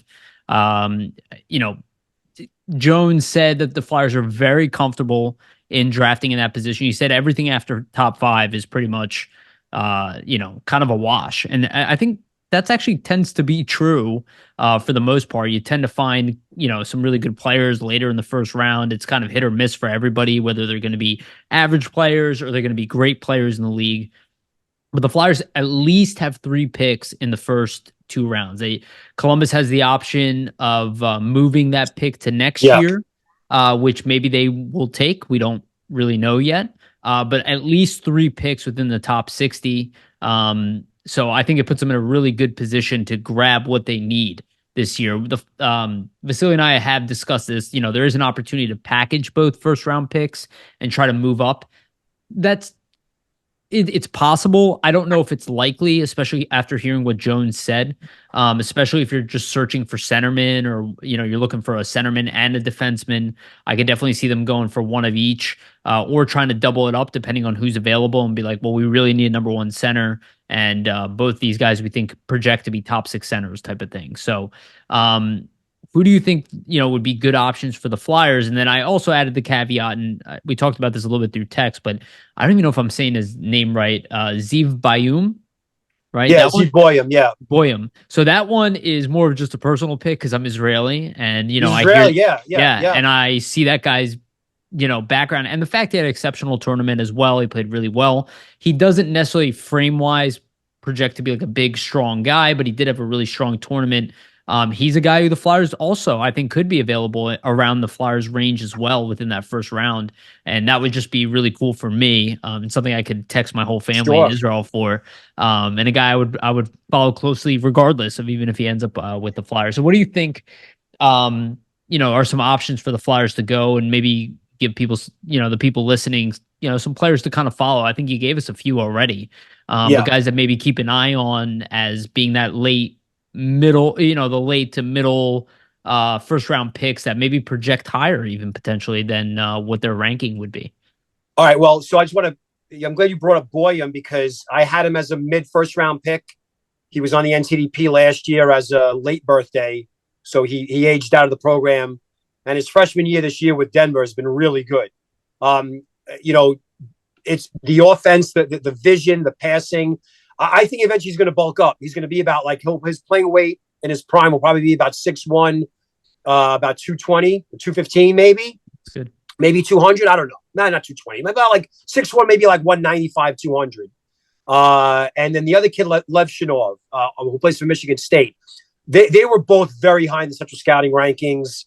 I just like the Boyum's defense and Lev Shinov's I don't say decision making, but he's kind of like a wild. He's all over the place sometimes.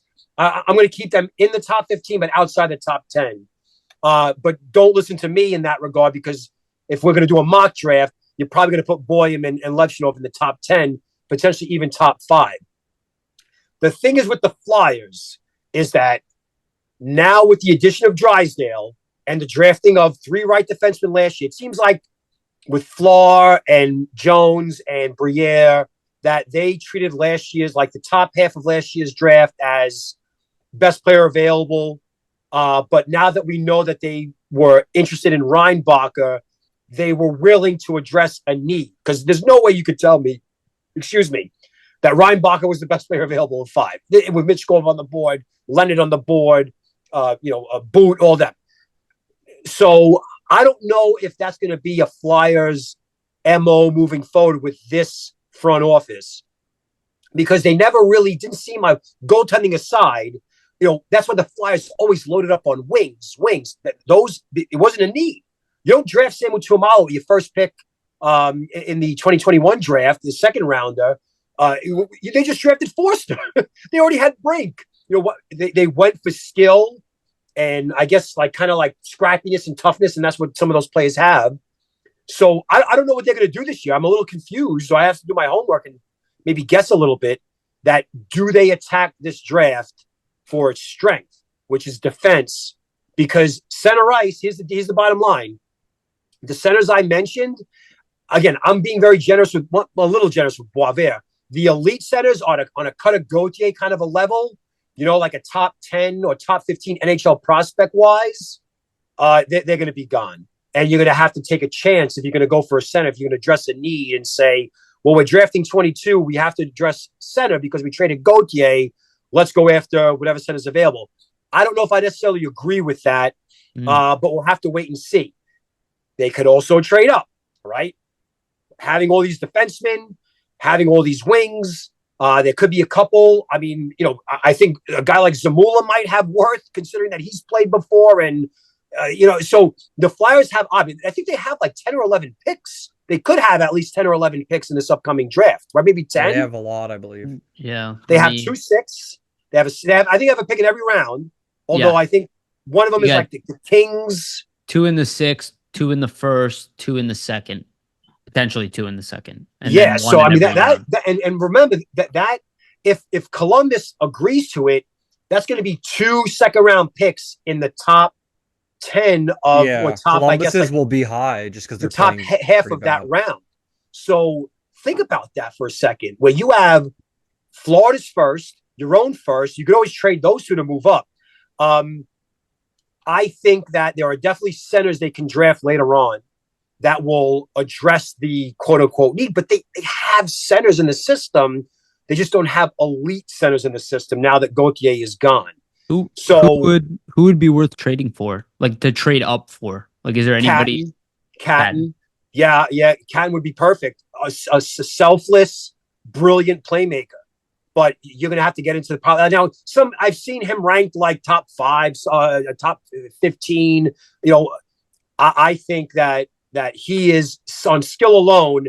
He's a top 5 pick, and he was number 4 for me in April. I haven't moved him. And I'm going to keep him there. So we also have to look at the teams who are going to be drafting in that area. We're going to look at Chicago. We're going to look at Anaheim. We're going to look at San Jose. I think San Jose, Anaheim, and Chicago are set at center ice. And Anaheim or San Jose will still draft Celebrini if they get the number 1 pick and see what happens from there. So I wouldn't be surprised if some of those teams are like, you know what? The Flyers are always like playing all these players in and out, but they're proven AHL guys, proven NHL guys with value. We want to get better fast. So let's ask the Flyers to not only give us a first-round pick, but give us give us a break. I don't want people to freak out. I'm not saying it's going to happen because we all know that trading to the top 5 just doesn't happen. Right. It doesn't happen. Hasn't happened since was it Filatov, I think, or in 2008. It just doesn't happen. So I definitely have ideas for the Flyers, but this might sound crazy. If they went the defenseman route, lefty or righty, I wouldn't be upset with it. I would not be upset with it. I used to get upset when my team did it, and I realized like one injury here, contract dispute there, life issues with another player that you want that top cover. You want to have that depth. Everybody always needs defensemen, right, Steve? So like when you're dealing from position of strength with that, you can always make trades down the line. Look at what Anaheim did, right? Exactly. Yeah. And wingers as well. Like now goalies, I don't know if I go. I mean, they drafted, goalie situation. They might keep attacking it. I thought they did a really good job with that last year, and I would consider the Flyers easily top 3 or 4 in the league in terms of goalie prospects.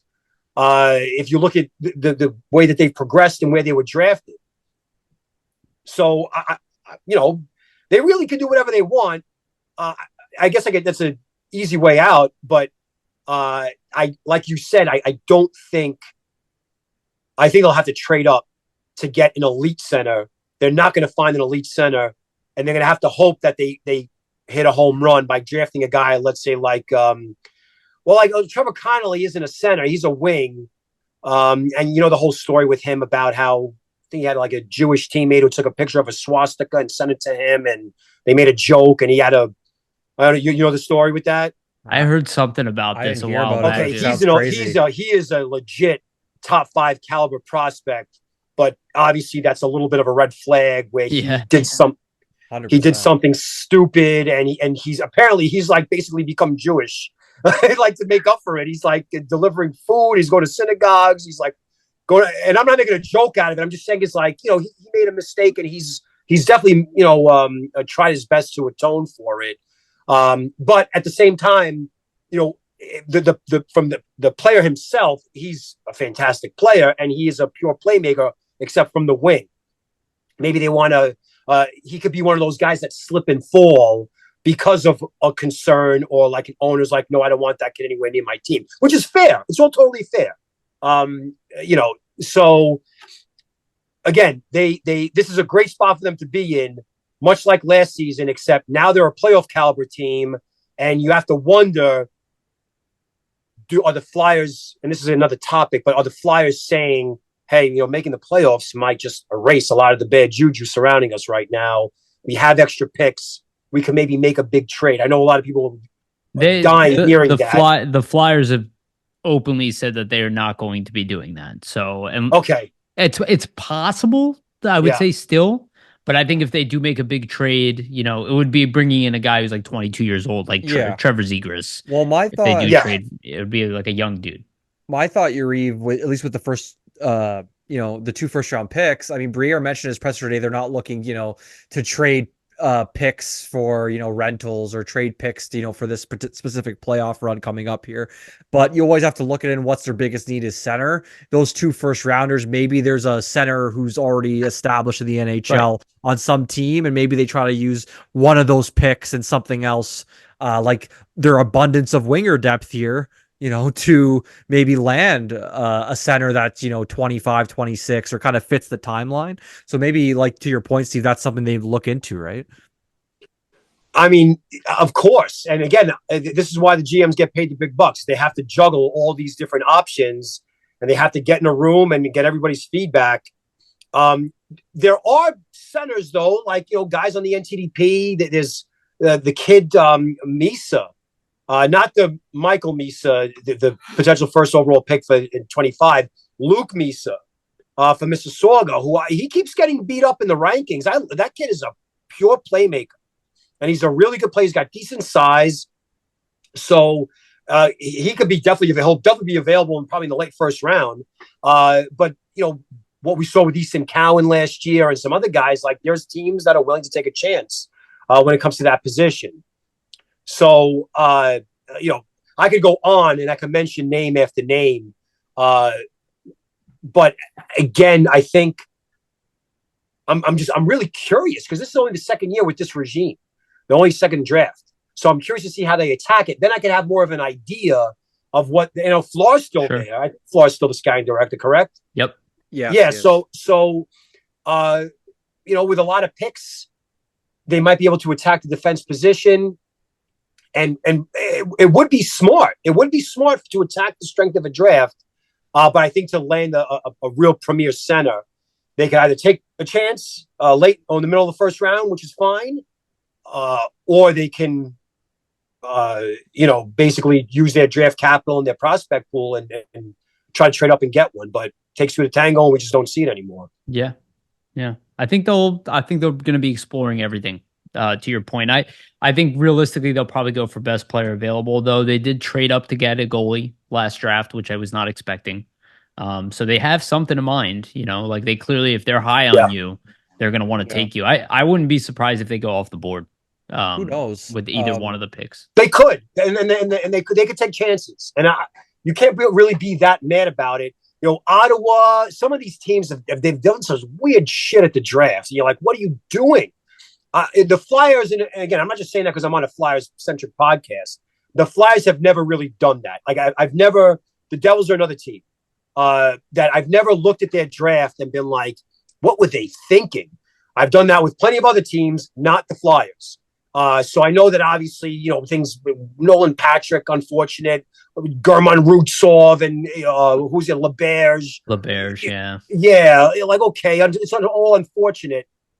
Injuries happen, though. It's hockey, right? Like, that could happen to any team, really. But they still have guys in the organization who were drafted in 16, 17, 18. They're still around. I've said this before. At the end of the day, it's not that bad if you have guys that are good enough to be in the AHL but not good enough to make it in the NHL, because it creates competition down the farm and it makes players work harder. And, it's from a mentorship standpoint, your line mate might be 6 drafts older than you, but he could show you the ropes and say, hey, listen, I've been around. This is where you got to go. Avoid this neighborhood. There's a lot of things involved in it. And so, I don't have a problem with the way the Flyers have drafted. So I have faith in them. Florida scouts have done a pretty good job. Again, it's just what do you do now with the right and the left defense? I mean, do you What do you do? It's going to be fascinating. We're going to see what happens. I mean, I think for Briere and Flair and Keith Jones, everybody involved, like their draft as a regime for their first one ever last season was a real success if you're looking back on it. So I think they're going to try to do whatever they can in their power to follow up on that. So we'll see. But I think, as you mentioned, Steve, there's a lot of different ways it can go. So I think, fans are going to be interested in and looking to follow what happens here. There are two strong possibilities, and I forgot to mention them, but I was thinking about it. Sure. Number one is, how important is it for them to replace Gauthier? Like, is losing Gauthier, although it might be an addition by subtraction because of his attitude, and you got Drysdale, there's still a void left.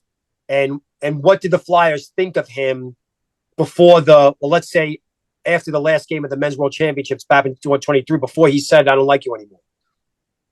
If everybody in that organization was in love with him and infatuated, a big center, potential franchise type, then the edict might be from the very top, find the replacement.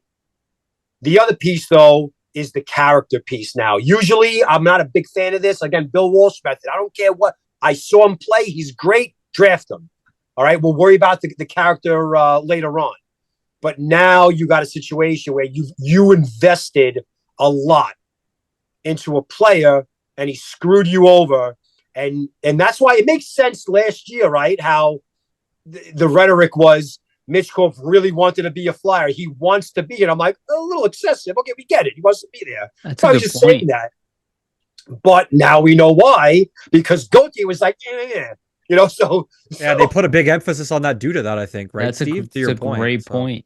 Yeah, so I think that Flyer scouts right now probably, I don't think Jones and Briere are micromanagers. I'm pretty sure they give him a pretty long leash, but it's like, hey, guys, like, we really have to we are not drafting a kid who has a reputation as a hothead. He's uncoachable. He's conceited. I don't want any of that anymore. And I know remember Mitchkov, that was the knock on him, but the Flyers, which explains why the Flyers had to meet with him and say, listen, you're going to screw us over. Mitchell's like, no, I'm good, dude. Don't worry about it. So, again, it's a really difficult position for the scouts to be in, because all scouts look for the good character and the good family. But a lot of guys with good families couldn't score and they ended up busting. So, again, like that's why they get paid the big bucks. It's just a guy like me. I can just watch tape and say, yeah, he's good. I don't talk to their families. I don't talk to their coaches. I don't care. Now, sometimes you could judge body language, and Cole Eiserman, back to him, his body language, his always complaining, like misses a one-timer, throws his head back, like, well, the play's going on.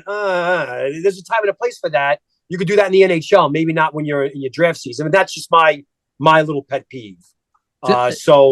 Just to add some insight for you, because this is something I heard, and again, shout out to Charlie O'Connor and Bill Matz for their interview with Keith Jones they just had recently. So the Flyers do have Bob Murray here, right, who drafted from Anaheim, Drysdale, right? So his job, according to Keith Jones, is that he is here to look for defensemen.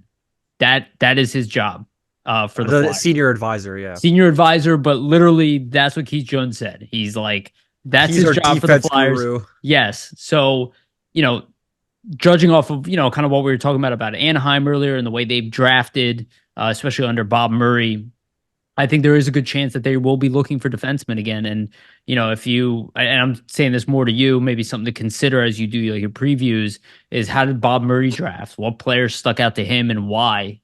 That might come into play again with the Flyers. Just Martin Madden. I'm sorry. No. That's it. Martin Madden, senior or junior, and Murray. Anaheim has always been one of the best teams at drafting. They've always done great. What happened with them, when they went from being in the conference finals every year and they won the cup in 2007, like, what happened to them was just a natural progression. I don't think they made bad decisions. Murray I think he had some issues with the workplace. I don't know if it was alcohol related or he was just a mean boss, but they had to let him go. It was alcohol related. Yeah, so people make mistakes like that. Obviously, it seems like he's moved on, and he's kind of helped himself, and I'm glad to see him back on his feet. But if you go back and you look at Anaheim's drafts, I mean, Lindholm, Fowler, I mean, it goes on and on That's and exactly on. what I'm talking about. Yeah, Raquel, they just had a thing when it came to the draft. They missed. All right, so in the 2015 was it Jacob Larson, 16 with Jones and Steele. All right, it didn't work out, but like if you look at like games played, you look at how their better teams were built. A lot of it was, if not all of it, was through the draft. Almost entirely through the draft. I mean, they hit on Getzlaf and Perry in the same year. Yeah, exactly. Nuts. Yeah, so having a guy, and I don't know if he was there in 03. Jack Ferraro was the GM. I think maybe Lombardi was there. I forgot. One of the Italian Canadians was there. I forgot which one. But to your point, having a guy like that on board is going to help because he brings a lot of knowledge. And in a way, the Anaheim model has always been like, I don't care if we have plenty of defense, draft more. And I would not be, if this particular draft, if the Flyers did that, if they loaded up and you're like Flyers fans like, oh, come on with the defenseman, I really wouldn't have a problem with it. Not with this particular draft, you could draft potentially 2 top 4 defensemen, and you look at it like 10 years down the road and be like, wow, it was a good thing we drafted these defensemen. And again, if they don't pan out or if they're blocked, you could move them and they're worth it. They'll be valuable because you're getting premier defense prospects from a defense-heavy draft. Yeah. And that's always what I'm thinking about is you load up on the most valuable assets and they become the value, right? If you have too much in one position, great, trade it for something else then, right? Pick the best of your lot. It's better than having that than a player doesn't pan out. Like I'd rather have a bunch of all-star right wingers and be able to move one of them for what I need. That's what I mean. You can always make a trade, right? Like if you're just picking for need or picking for position over BPA, sometimes you can get kind of lost in your draft in the sense like, wow, did I really pass up on that player just because we had, a couple of good defensemen? We could have just ended up trading one down the line here, right? Versus like not having a player that's even going to sniff the NHL or something like that. So there's always pros and cons, right? Yeah. I'm letting you guys know, like 2 years ago, I didn't think this way. I thought that it's silly to load up on one position because then you block kids and you essentially wasted picks. But now I've grown to understand how important competition is. And that it really is like, it's just like when you're, taking law school applications. Like, you want everybody to apply and you want to bring in the best. And if they don't pan out, you have a nice pool to dip into for a replacement. So, I'm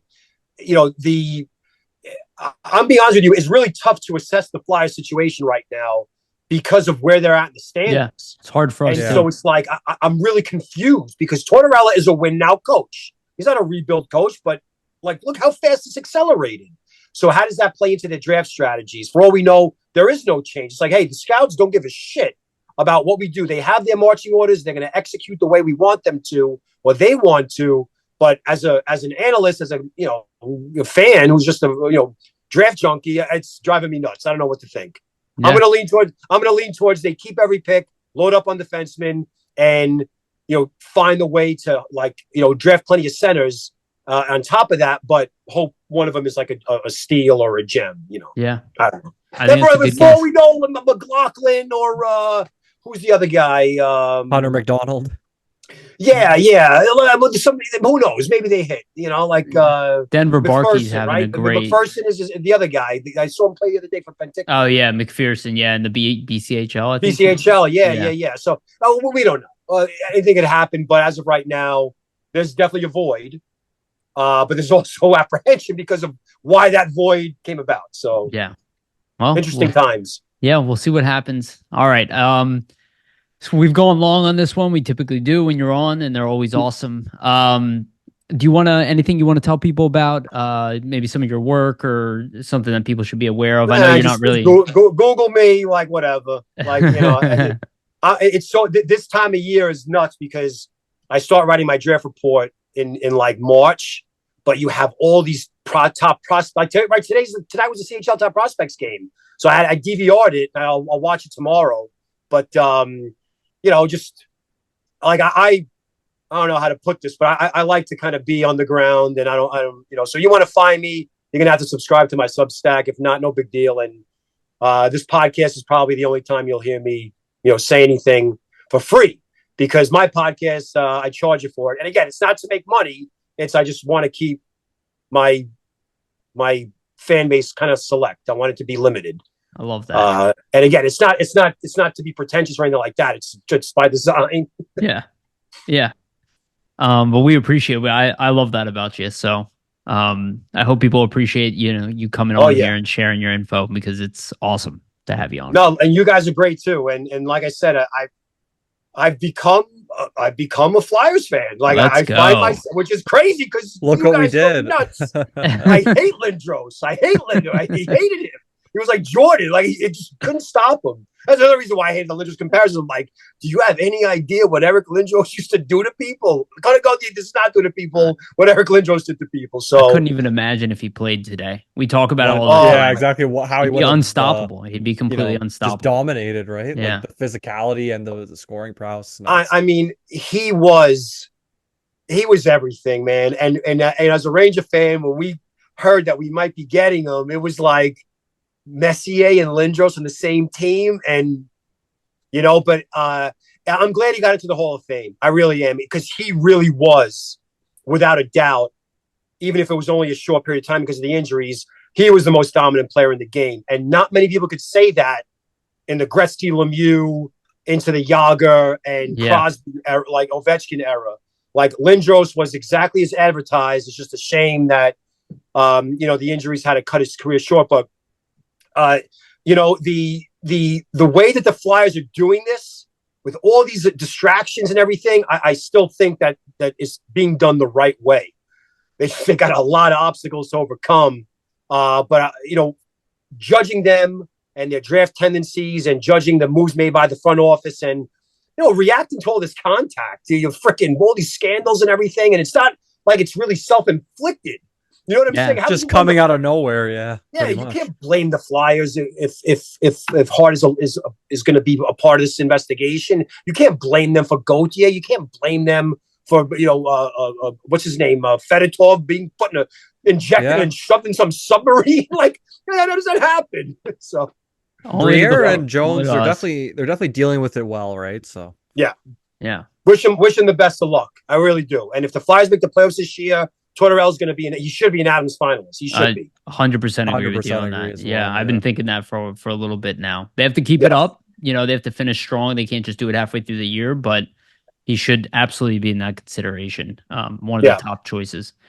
I love that this podcast ended positive after the way it started. So I will say that. It's a good concession for sure. Vasili, anything you want to add before we leave? Just articles coming out on FlyersNittyGritty.com all the time, so check it out. Everyone, we appreciate the support, and we have a ton of great content coming out every day. Check out Jamie Baskow's articles. He's always putting some great stuff on the website there. Yeah, absolutely. Always check out Jamie's stuff. He's on top of everything, so it's awesome. Again, just want to remind everybody, please like, subscribe, hit the bell for notifications, go to iTunes, Spotify, give us a rating on iTunes. All that stuff is a humongous help. And again, thank you to our sponsors, Jim Steaks at 4th and South, and also Summit Public Adjusters. I pulled the number up this time. You can reach them at 215-752-0560. Again, thank you all for listening. This has been a good one. We love you guys. And remember, always stay gritty.